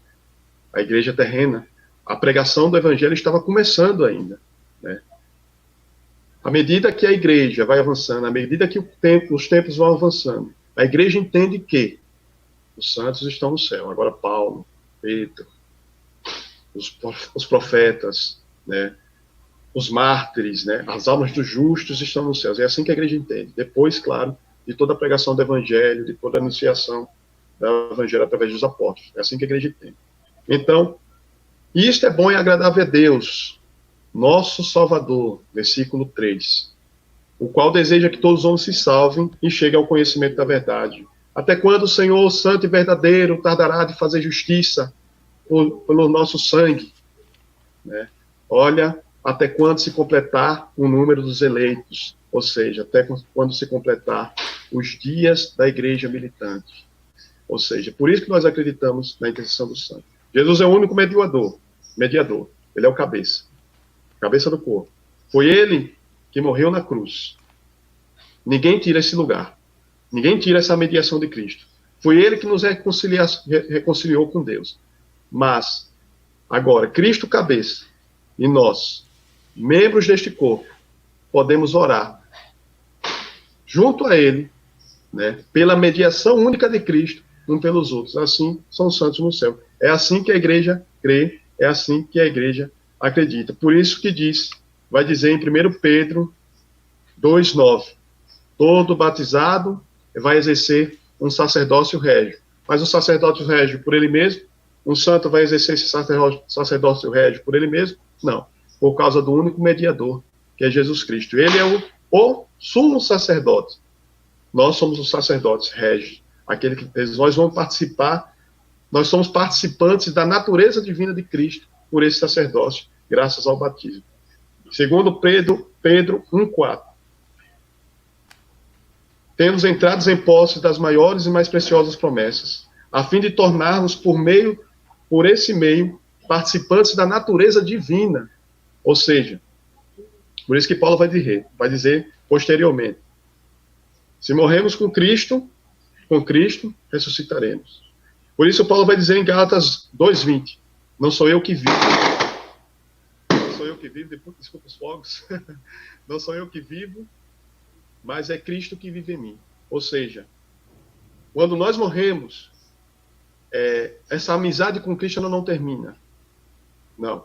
Para nós, para a doutrina católica, nós vamos estar junto com ele. Nós se apresentaremos diante de Deus, diante do trono do Cordeiro, pela mediação de Jesus Cristo, o único mediador entre Deus e os homens. Nenhum santo quita Jesus. Nenhum santo tira o lugar de Jesus, como dizem as doutrinas dos irmãos separados. Nenhum santo. Não. Eles estão unidos a Cristo, num só corpo. É assim que nós acreditamos. É assim que nós cremos. Na comunhão dos santos. É o que a igreja chama de comunhão dos santos. E, por isso, não só aqui na terra nós podemos orar pelos outros, mas os santos no céu oram por nós. É assim que nós acreditamos. Pode Muito passar para bem. a réplica. Ó, então, show de bola. Ora, Foi o flog, atrapalhou. que nada. Fazer Então, live bem no dia do flog. Pô, fazendo festa aí. Eu moro no Nordeste, né? O Nordeste, você sabe que as festas juninas populares, tradicionais voltadas aos santos do mês de junho, são bem fortes. Sim, Então, sim. quando vai ouvir esses fogos aí? Muito bem. Ó, a pergunta foi baseada em 1 Timóteo capítulo 2, verso 5, que diz o seguinte: porque há um só Deus e um mediador entre Deus e os homens, Jesus Cristo, homem. Muito bem. É interessante nós notarmos que também neste mesmo capítulo, o contexto vai dizer no verso 1 e 2 o seguinte: admoesto-te, pois, antes de tudo, que se façam deprecações, orações, intercessões e ações de graças por todos os homens. Então aqui Paulo está ensinando sim a gente pedir, a gente orar, a gente interceder por todos os homens. Mas o verso 2 vai dizer o seguinte, mais uma vez: pelos reis e por todos os que estão em eminência. Ou seja, pessoas que estão vivas, que estão exercendo governos, para que tenhamos uma vida quieta e sossegada em toda a piedade e honestidade, né? E aqui no verso 4 vai dizer que quer que todos os homens se salvem e venham ao conhecimento da verdade. Ora, aqueles que já estão salvos não precisam mais conhecer, chegar no conhecimento da verdade, porque eles já detêm esse conhecimento.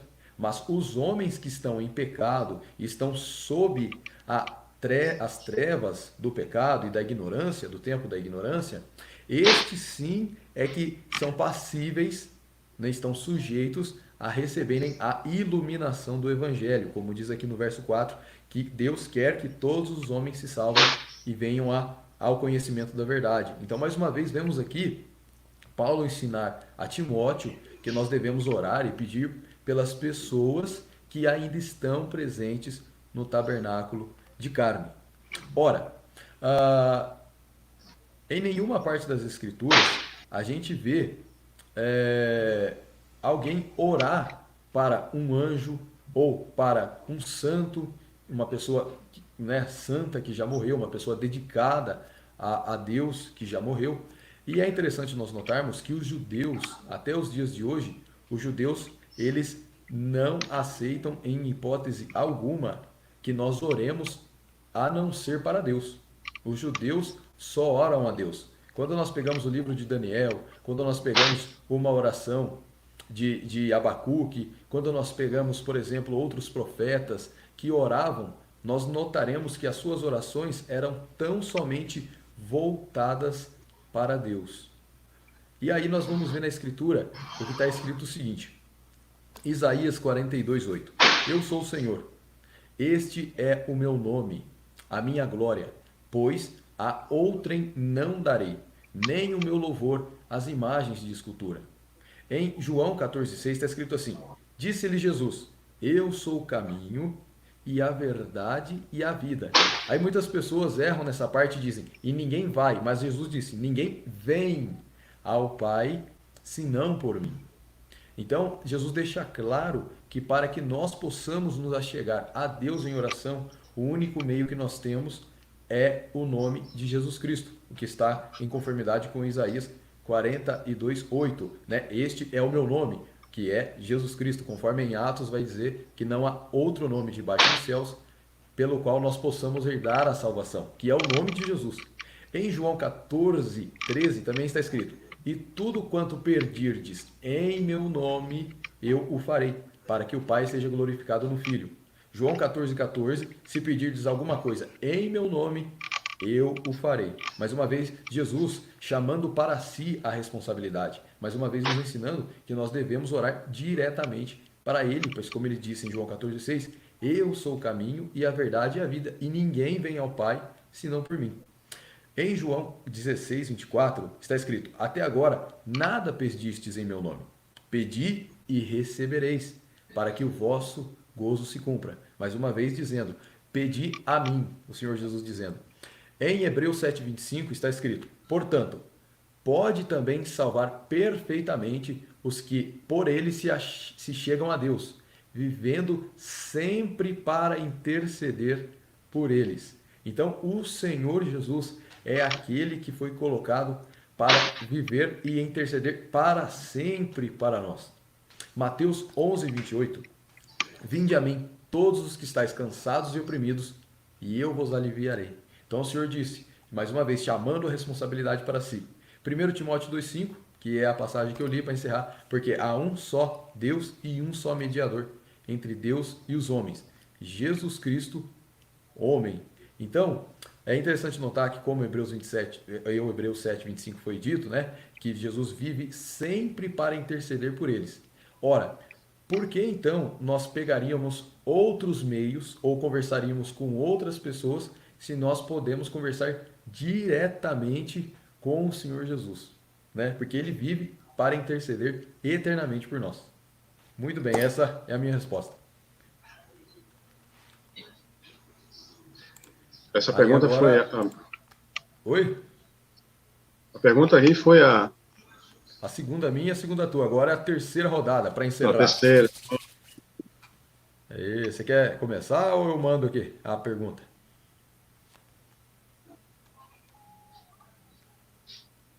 Pode mandar a terceira pergunta. Pode mandar. Então vamos lá. Estava ajeitando aqui o. Já ajeitando aqui. vou lá. Para que ocorra a intercessão dos santos, é necessário que os santos ouçam nossas orações. Por que isso não pode ser considerado como necromancia? Então, primeiro vamos ao significado do nome necromancia para as pessoas que estão assistindo. Necromancia é uma suposta arte de se comunicar com o mundo espiritual, né, para obter informações do futuro por meio da invocação dos mortos. Pode se referir à magia feita com os propósitos ruins ou para fazer o mal. Há uma coisa que nós precisamos entender, que há uma diferença entre evocar os mortos e invocar os santos. Para nós católicos, para a doutrina da igreja, evocar os mortos é proibido. Claro, a Bíblia, a própria Bíblia proíbe, né, que a gente possa evocar os mortos. Ou seja, chamar um morto para que possa conversar com ele, para que possa saber do futuro. Isso aí, Deus não permite, né, como está escrito em várias passagens, como Deuteronômio 18, capítulo 18, versículo 10, 13, né, por exemplo, em que Deus vai proibir que não se ache no meio de ti quem faça passar pelo fogo seu filho ou filha, nem que se dê a adivinhação, que a necromancia faz isso, né, invoca um morto, né, o espiritismo, né, faz isso. O espiritismo é totalmente contrário à doutrina cristã católica, né, a Igreja Católica condena o espiritismo, né, a invocação dos mortos, ou seja, trazer os mortos, bater um papo, nada disso, né, isso não é permitido. Aí aqui diz, né, a adivinhação, o espiritismo, ou a evocação dos mortos, porque o Senhor, teu Deus, abomina aqueles que se dão essas práticas. Para nós católicos, a invocação é diferente de evocação, porque evocação é uma súplica, é um pedido. Nós estamos pedindo aos santos que orem por nós. Pedro e Paulo, como foi encontrado nos primeiros séculos, isso já é a arqueologia, né, onde os cristãos deixavam nas paredes: Pedro e Paulo, orem por nós. Ou seja, os primeiros cristãos já acreditavam na intercessão dos santos, porque acreditavam que os santos estivessem no céu. Não porque Pedro e Paulo tinham que vir para conversar com os cristãos ou com quem está invocando. Não, isso foi proibido. Mas invocar o santo no sentido de súplica, né, pedir que interceda pela igreja militante. Mas há um caso na Bíblia necromancia, né, em que Deus permitiu que acontecesse, que foi o caso, somente Deus poderia permitir, obviamente, né, a aparição de uma alma ou de um anjo, né, como permitiu que a alma de Samuel se manifestasse a Saul, a uma necromante, né, 1 Samuel 28, 7 e 25. Ou quando enviou o arcanjo Gabriel a Maria para anunciar que ela seria a mãe do Salvador. Ou seja, somente nesses casos que Deus permite que alguns dos mortos venha anunciar algo, ou um anjo venha anunciar algo, que é um caso raro, claro, na Bíblia, né? Que somente se Deus permitir que um anjo venha, ou se um desses mortos venha, para anunciar algo que Deus quer revelar. Mas, fora isso, nós não podemos, e a igreja condena que nós invoquemos os mortos, para que a gente possa se consultar, saber do futuro, ou saber, sei lá, o que é que se passa na outra vida, né? Ao menos que não seja permissão de Deus, como foi no caso de 1 Samuel 28, 7, 5. Vocês que estão assistindo, depois anote e leia esse caso de Samuel, 1 Samuel 28, 7 e 25. Então, Jesus também fala, não vos preocupeis com o dia de amanhã. O dia da manhã terá suas próprias preocupações. A cada dia baixa seu cuidado. Ou seja, nós não estamos invocando os santos para conversar, para bater um papo com eles. Não, estamos suplicando a oração dos santos. Por causa deles mesmos? Não. Nenhum santo, ele faz algo por ele mesmo. Ele faz porque faz parte do corpo de Cristo. É isso que eu quero que vocês que estão assistindo entendam. Nenhum santo vai tomar o lugar de Cristo. Por quê? Porque eles participam do corpo de Cristo. É isso que eu quero que vocês entendam. O tempo todo estou repetindo, para que vocês entendam. Como a igreja vê, como a igreja católica vê. Marcos falou a visão protestante, de que diz que nós devemos suplicar a Cristo, somente a Cristo devemos suplicar. Sim, nós cremos nisso. Nós católicos cremos nisso, que somente a Cristo devemos suplicar. Mas, ao mesmo tempo, Cristo é um corpo místico. Cristo não é só a cabeça. Cristo também é o corpo. Que são os santos, que são os membros da igreja. Por isso que nós suplicamos os santos, que faz parte do corpo de Cristo. Quem media esse corpo é o próprio Jesus Cristo, que é a cabeça. Igreja militante, deixa eu ver se eu faço uma analogia aqui. Igreja militante, somos nós aqui na Terra. Igreja celeste. A mão esquerda ou a mão direita não pode fazer nada se a cabeça, que é Cristo, neste caso, não tiver ordenando. Não foi ele o único mediador. Os santos que estão no céu se apresentam a Deus pelos méritos de Cristo, não pelos méritos deles mesmos. Não, claro, que nós temos que buscar uma vida de santidade. Nós temos que buscar uma vida de obediência a Deus. Os santos se apresentam no céu porque foram lavados pelo sangue do Cordeiro, como diz em Apocalipse. Né? Como diz, nós se aproximamos das almas dos justos, e a oração do justo tem grande poder. Então, deixa eu me situar aqui. Outra coisa que muitas pessoas não entendem, talvez o Marcos poderia ter perguntado e não perguntou, como é que os santos, então, poderiam ouvir nossas orações? Como é que eles iriam... Eu estou aqui no Sergipe, vamos dizer que Marcos, aí em Poços de Caldas, tem um católico que está orando a Santo Antônio hoje, dia de Santo Antônio. E eu estou orando a Santo Antônio, pedindo a ele que interceda por mim junto a Jesus Cristo, não por ele mesmo, mas junto a Jesus Cristo. Como é que ele vai escutar a minha oração aqui em Sergipe, ao mesmo tempo vai escutar a oração de alguém que está em Poços de Caldas? Para a Igreja Católica há uma diferenciação. Nós que estamos neste mundo temos uma visão. Nós não estamos vendo claro. Isso Paulo vai explicar em 1 Coríntios 13, 9. Ele vai falar o seguinte: a nossa ciência é parcial, a ciência. Aí ele está falando para a igreja militante. A nossa profecia é imperfeita. Quando chegar o que é perfeito, o imperfeito desaparecerá. Quando eu era criança, e ele compara essa vida a uma vida de criança, porque a criança não tem todo o entendimento, falava como criança. Passava pensava como criança, raciocinava como criança. Desde que me tornei homem, eliminei as coisas de criança. Ou seja, Paulo está comparando essa vida a uma visão de uma criança que não tem total entendimento. Tem consciência de algumas coisas, mas não tem total entendimento. Hoje vemos como um espelho, confusamente. Essa vida nós estamos vendo confusamente. Mas veremos face a face.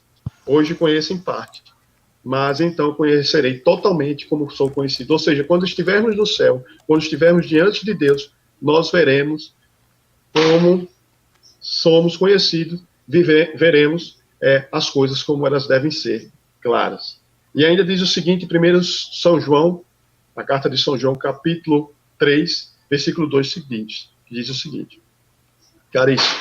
caríssimos, desde agora somos filhos de Deus, mas não se manifestou ainda o que há de ser. Ou seja, se estamos nessa vida, não se manifestou ainda o que há de ser. Lá no céu é diferente, ele está dizendo em outras palavras. Sabemos que, quando isso se manifestar, seremos semelhantes a Deus. Ou seja, o nosso entendimento, que é de criança, como diz Paulo, agora São João vai dizer, olha, nós vamos entender como Deus vê, porque veremos como ele é. Ou seja, no céu, não estamos presos na morada desse corpo. Nossas almas não estão presas nas moradas desse corpo. No céu temos outro entendimento. Por isso, vemos como Deus vê. Se Deus ouve nossas orações e estamos unidos ao corpo de Cristo, que é Deus, então, por intermédio de Cristo, nós, os santos, podem ouvir as nossas orações. Como também Paulo, ainda preso neste corpo, pôde ouvir a oração do macedônico, que não estava perto dele, não estava junto com ele. Atos 16, 9 vai dizer, de noite, apareceu a Paulo esta visão. Estava de pé um homem da Macedônia, que lhe rogava, passa a Macedônia. Ou seja, Paulo não tem poder nenhum, Paulo não era onipresente, Paulo não era onipotente, Paulo não era onisciente. Paulo falou, como disse em Coríntios 13, via como uma criança. Mas quem foi o mediador entre a oração dos membros do corpo de Cristo? A cabeça. Passa na Macedônia, porque aquele homem precisa da sua ajuda. Assim, quem media a oração da igreja militante e da igreja celeste é Jesus Cristo. Agora, a diferença da igreja celeste e da igreja militante é que nós, na igreja militante, nós temos uma visão imperfeita.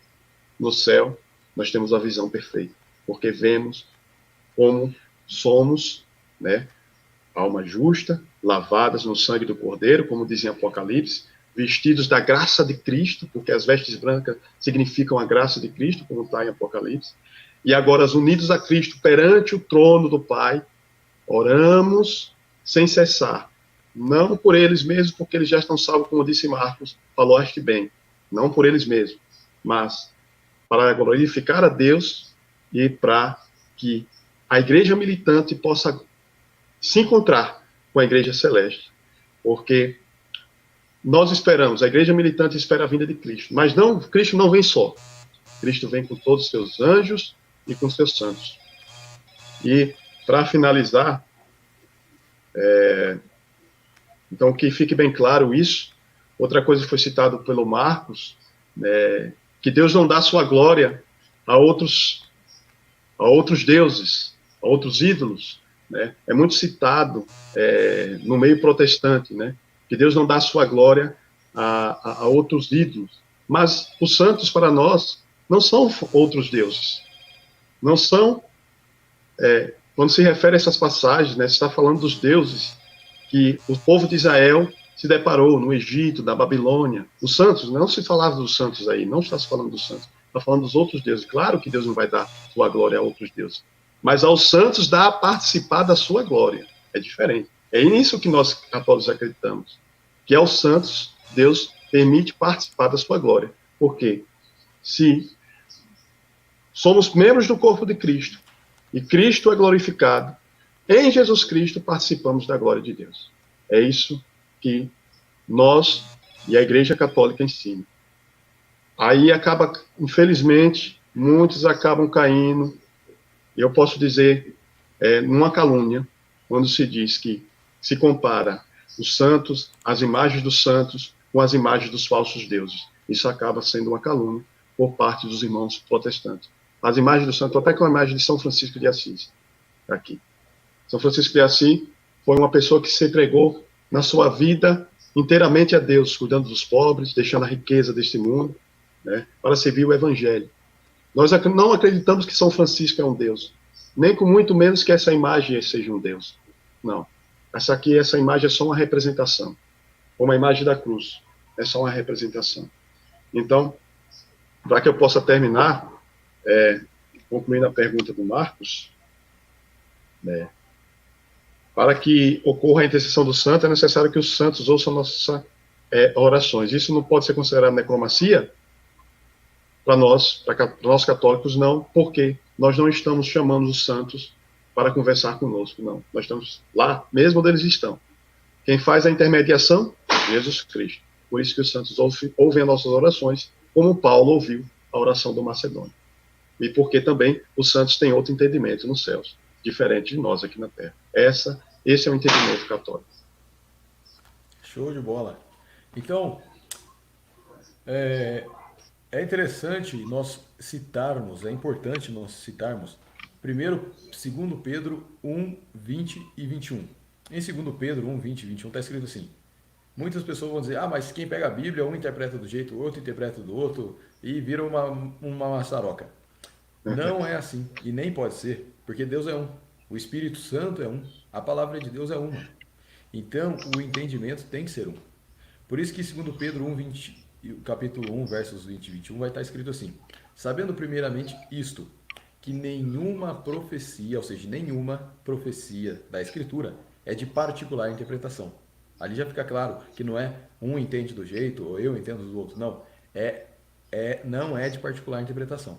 Porque a profecia nunca foi produzida por vontade de homem algum, mas os homens santos de Deus falaram inspirados pelo Espírito Santo, ou seja, movidos por Deus. E em 2 Timóteo 3,16 está escrito assim: toda a Escritura é divinamente inspirada e proveitosa para ensinar, para redarguir, para corrigir, para instruir em justiça. Por isso vocês podem notar que todo o nosso debate é pautado em cima da Escritura, porque nós, de tradição protestante, acreditamos que toda a Escritura ela já tem aquilo que é proveitoso para ensinar, para redarguir, para corrigir e para nos instruir, de maneira que não precisamos de outras fontes para a nossa base de fé e conduta. Ora, com relação à pergunta, é necessário que os santos ouçam nossas orações para que a doutrina da intercessão dos santos faça sentido. Porque isso não é considerado necromancia. É interessante notar que depois que Moisés morreu, Josué e os demais que estavam com ele no deserto não tentaram orar e falar com Moisés. É interessante nós notarmos também que, mesmo no Antigo Testamento, não há sequer um relato de pessoas santas, ou mulheres e homens santos de Deus, que depois que morreram, o povo de Deus buscou orar e falar com eles. Nem no Novo Testamento também nós vamos encontrar base dizendo que os apóstolos fizeram isso, ou os discípulos, ou eles ensinaram isso, que nós deveríamos orar e falar com servos de Deus que já morreram, ou que estes servos de Deus ouviriam as nossas orações. Ou seja, não há nem no Antigo e nem no Novo Testamento sequer um exemplo deste ensino, né? Em Levítico 20, 27 está escrito assim: quando, pois, algum homem ou mulher em si tiver um espírito de necromancia ou espírito de adivinhação, certamente morrerá. É interessante a gente conceituar a necromancia e o espírito de adivinhação. Geralmente, o espírito de adivinhação é a pessoa que quer predizer o futuro, mas não inspirado pelo Espírito Santo de Deus. Ou ele quer buscar outros meios ou outras entidades que não Deus. E a necromancia é falar com mortos, né? Muito bem. Mesmo que os santos não estejam mortos, estejam vivos, contudo, a Bíblia não ensina que nós podemos falar com os santos que já morreram. E diz ali em Levítico 20, 27 que aqueles que fizessem isso seriam apedrejados, né? O seu sangue será sobre eles, como que querendo dizer, o vosso pecado será sobre vós. Em Deuteronômio 18 está escrito: nem encantador, nem quem consulta a um espírito adivinhador, nem mágico, nem quem consulte os mortos, ou seja, os que já foram. Então, é interessante notar que em Deuteronômio 18:11, na lei Deus deixa claro que nós não podemos buscar ou falar, consultar ou falar com aqueles que já morreram. Como dito na resposta anterior, o Senhor Jesus falou, né? Este é o meu nome, eu sou o Senhor, este é o meu nome, minha glória eu não darei a outrem. E o Senhor Jesus vai falar: eu sou o caminho, a verdade e a vida. Ninguém vem ao Pai senão por mim. E para encerrar então essa resposta, em Isaías 8:19 vai estar escrito: porventura não consultará o povo a seu Deus? A favor dos vivos consultar-se-á aos mortos? Como querendo dizer Isaías. Ora, se nós podemos buscar diretamente a Deus e conversar diretamente com Ele através do nosso eterno mediador, que está em aos Hebreus, Jesus Cristo, que está sempre disponível para nós, por que então nós vamos consultar os que já morreram? Né? Muito bem. E essa foi minha pergunta, né? Isso, aí tem a réplica. A réplica não tem a tréplica, não, né? Não. Ah, Agora a não, sua pergunta. consegue. É a minha pergunta. Tá ok. Deixa eu situar aqui. Essa é a última para a gente encerrar o debate. Sim, sim, essa é a última. Já vai 1h40, né? Eu sabia Então, que ia demorar um pouquinho. Imaginava que fosse isso. Essa é a última pergunta, a minha pergunta, né? Sobre a isso mesmo. comunhão dos santos, essa é, essa é a sua pergunta? Não, não, essa é a sua. É a minha, porque eu estou vendo aqui, São Paulo ensina que somos membros do mesmo corpo, de Jesus Cristo, entre outras passagens. Essa comunhão dos santos se estende por toda a eternidade em Cristo ou se encerra nessa vida? Essa é a pergunta. Show de bola. Então vai. É,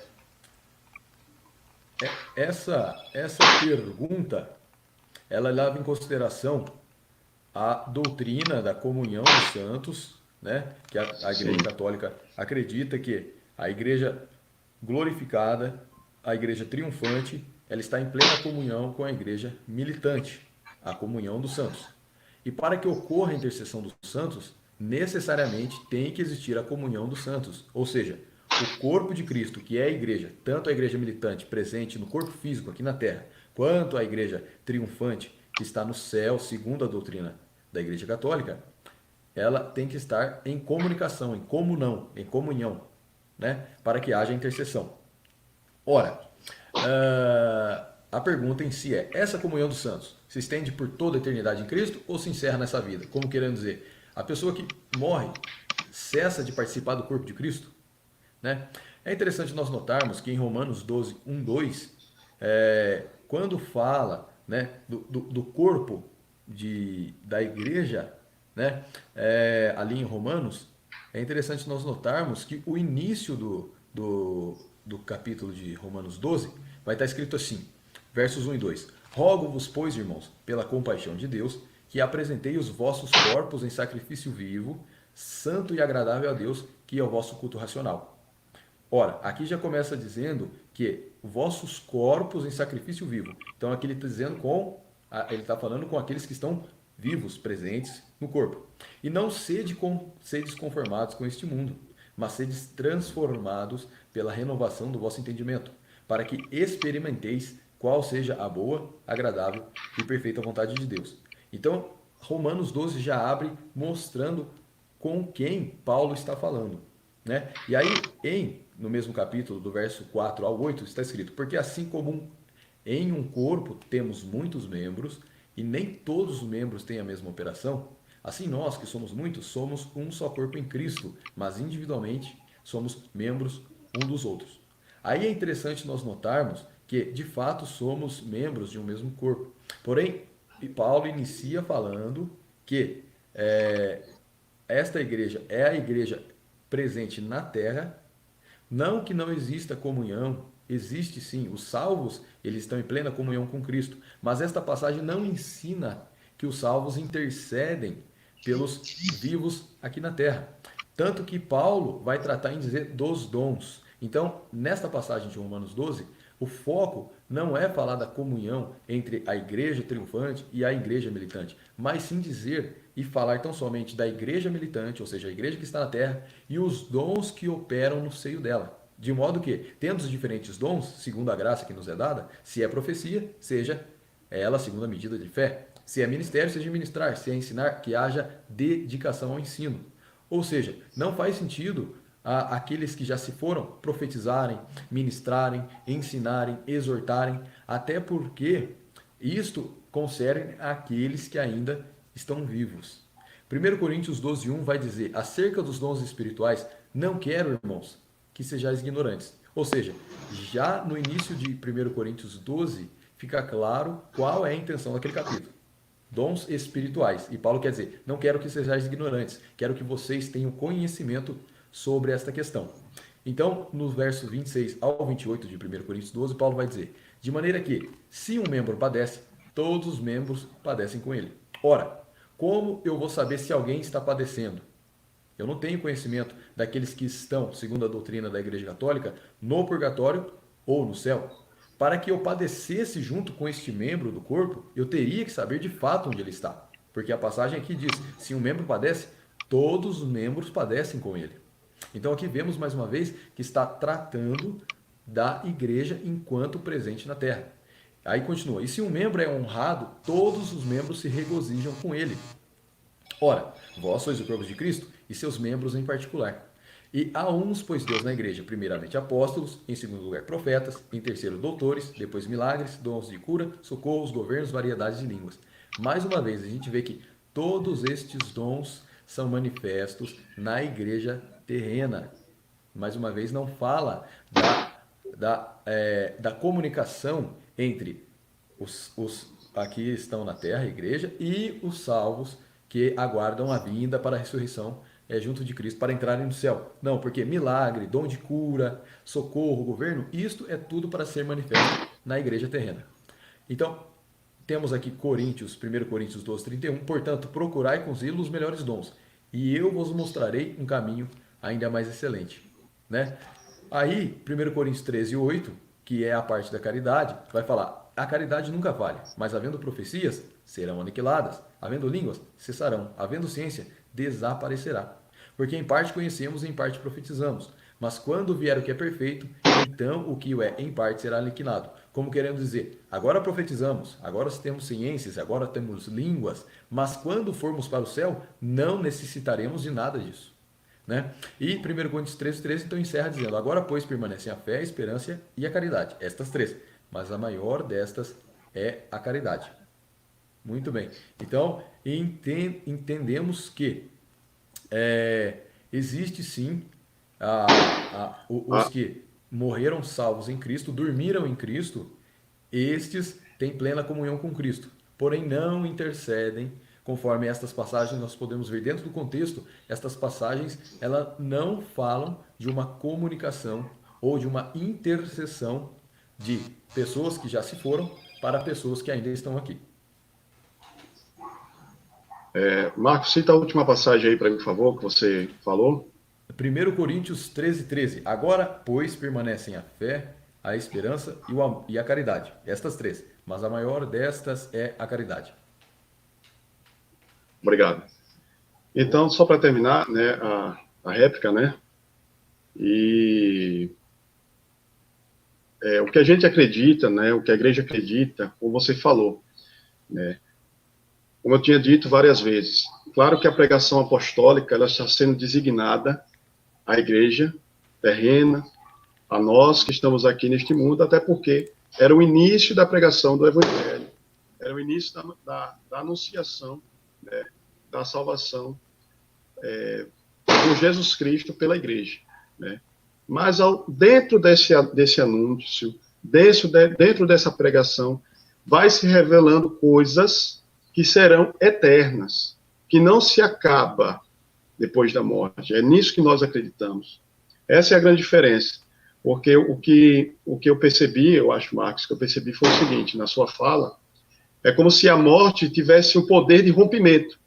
Olha, agora nós não podemos orar mais uns pelos outros, porque já alcançamos o céu.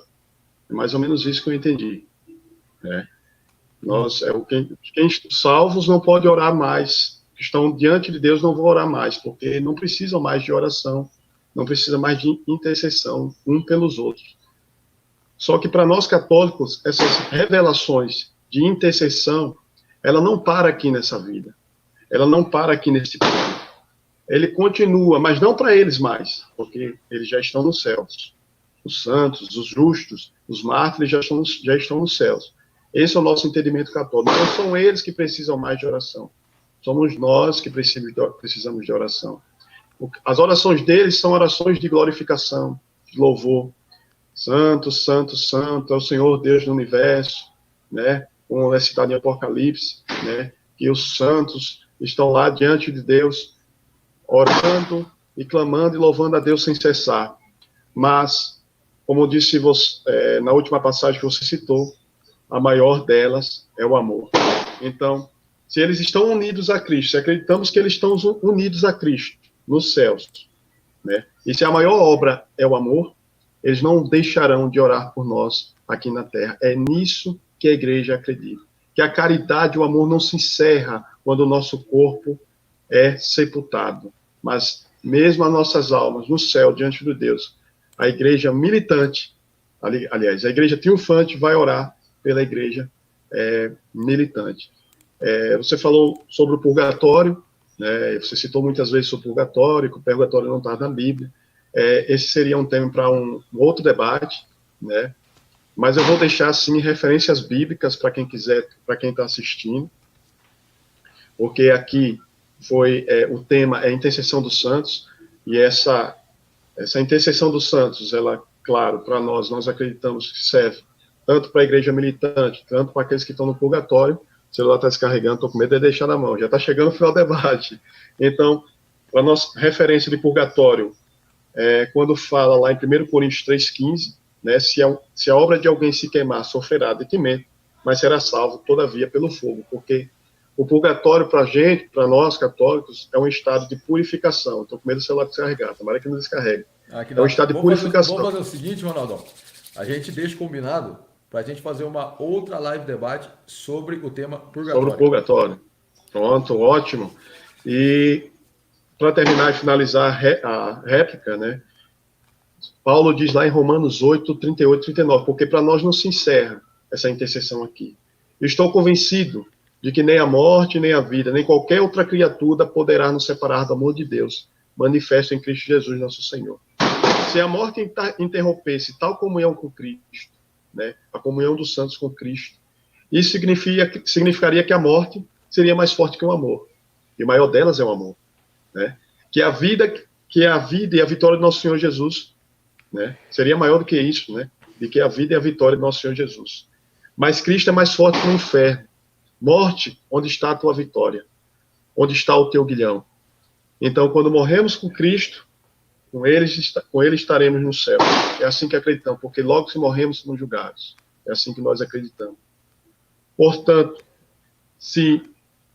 está escrito lá em Romanos 8:12. Portanto, irmãos, somos devedores da carne, como você falou, né? Padecemos todos na carne, nesse corpo, para vivermos segundo a carne. Se vivermos segundo a carne, havereis de morrer. Mas se pelo Espírito mortificar as obras da carne, vivereis. Vivereis onde? Como? Em Espírito. Mas agora, no reino dos céus. Né? E aí, Filipenses 1:23. Sinto-me pressionado por dois lados. Por uma parte, desejo desprender-me para estar com Cristo, diz Paulo. Desprender-me de quê? Da morada deste corpo. O que seria muito melhor. Para estar com quem? No paraíso? No lugar de dormição? Não. Paulo diz, para estar com Cristo. Mas, de outra parte, continuar a viver é necessário por causa de vós. Persuadido disso, ficarei e continuarei com todos vós para vosso proveito. Ou seja, a pregação para que continue pregando, né, a palavra de Deus aqui para a igreja militante. Por isso que, claro, a Bíblia vai mencionar sempre a palavra para a igreja militante. A oração é perpétua. Ela não se encerra. Para nós católicos, ela não se encerra aqui. A intercessão não se encerra. É isso que eu quero deixar claro.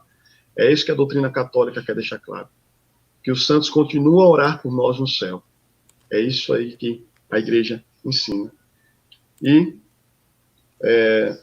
nós sabemos que todos foram batizados em Cristo e na sua morte fomos batizados. Porque se nós tornamos uma coisa com ele, ou seja, nós somos o corpo de Cristo, por uma morte semelhante à sua, seremos uma só coisa com ele, e ele está no céu, por uma ressurreição semelhante à sua. Quando Cristo voltar, as almas que estão no céu, as almas dos justos, que lá está em Hebreus 12, 22, que está em Apocalipse, em várias passagens que eu citei, né? Deixa eu pegar essas passagens rapidinho aqui, só citar Apocalipse 7, 13, 15, Apocalipse 5, 8, Apocalipse 8, 3, Apocalipse 8, 4, né? Essas almas vão voltar com Cristo, mas agora para a segunda ressurreição, que é receber um corpo glorioso, né? E julgar o mundo, porque os santos julgarão o mundo. Eu separei essa passagem, desculpa, irmãos, não sei de cor, tá? A passagem, os santos julgarão o mundo, se eu achar aqui na minha Bíblia online, claro.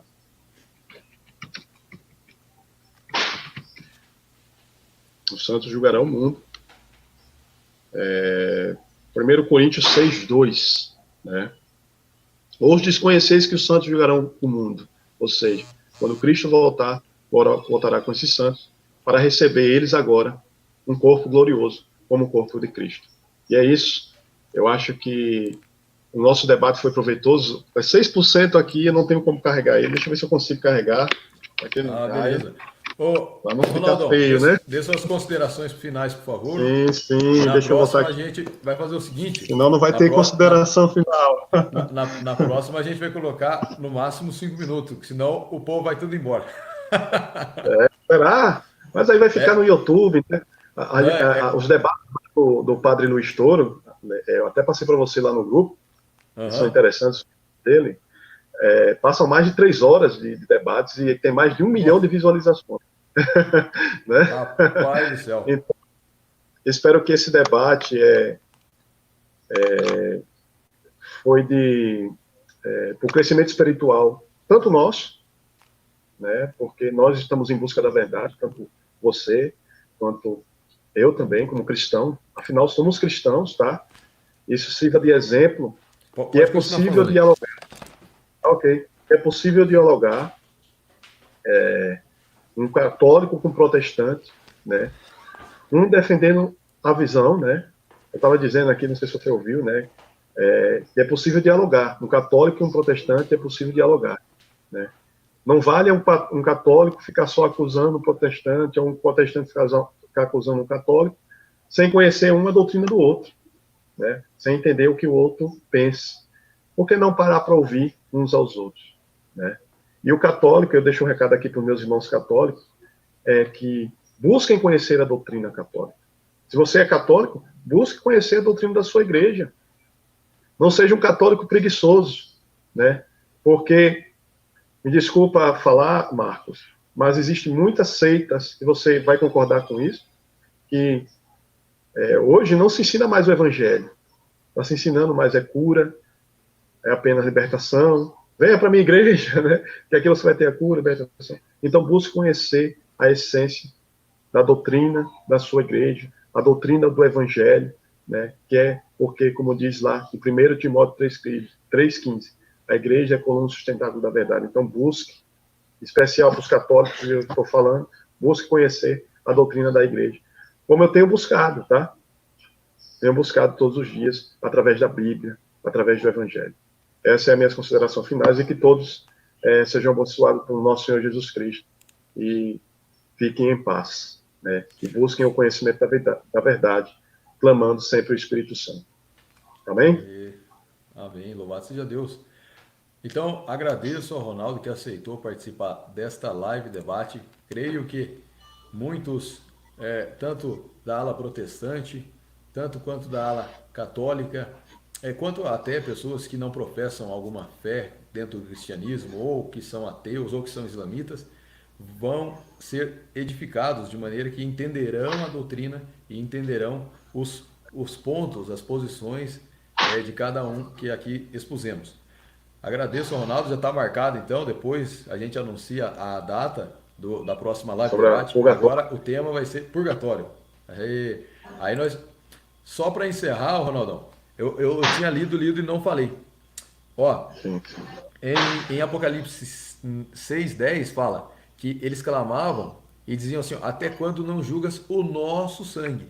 Ou seja, eles falam deles mesmos, eles não estão falando dos outros. Mas aí, quem está vendo aí, depois dá uma analisada lá e tira as conclusões de quem eles estavam E falando. para Se eles nós estavam falando. católicos, para nós, se- que para nós católicos, essa passagem aí não quita a intercessão, apesar de não citar, né, a Sim, intercessão dos santos, como assim, estão rezando pela igreja militante. Para nós católicos isso não quita, só apenas não é revelado, só isso.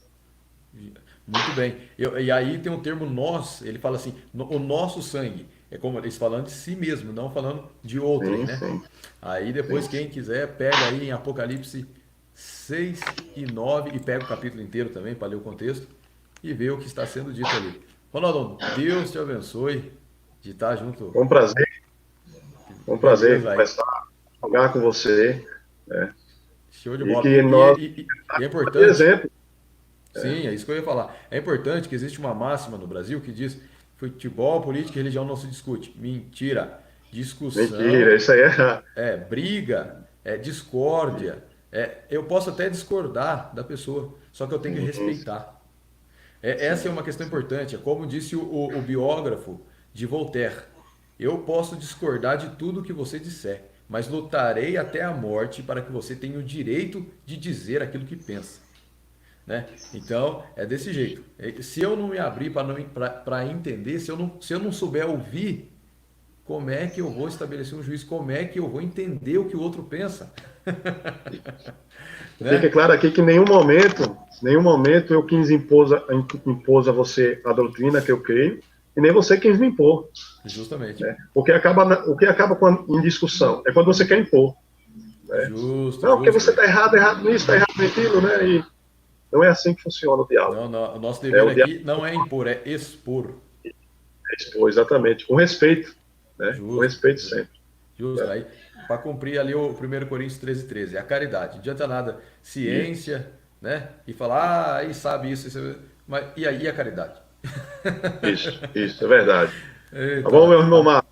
amado, Bom Deus prazer. abençoe, tá ok? O contato do Ronaldão tá aí, para quem quiser, entra em contato com ele, tá ok? E ele já me avisou que se começar a encher as paqueras, ele vai bloquear, Se tá? não, se faltar o respeito, né? Também, com certeza, isso mesmo. Aí meus contatos estão aí e compartilhem nas suas redes sociais esse debate aí. E no próximo debate que tiver também, você chama também os irmãos aí para participarem também. O próximo debate com o Ronaldão vai ser sobre purgatório, certinho? Deus que abençoe a todos e que a paz de Deus, a graça de nosso Senhor Jesus Cristo e a comunhão do Espírito Santo esteja em nossos corações. Amém.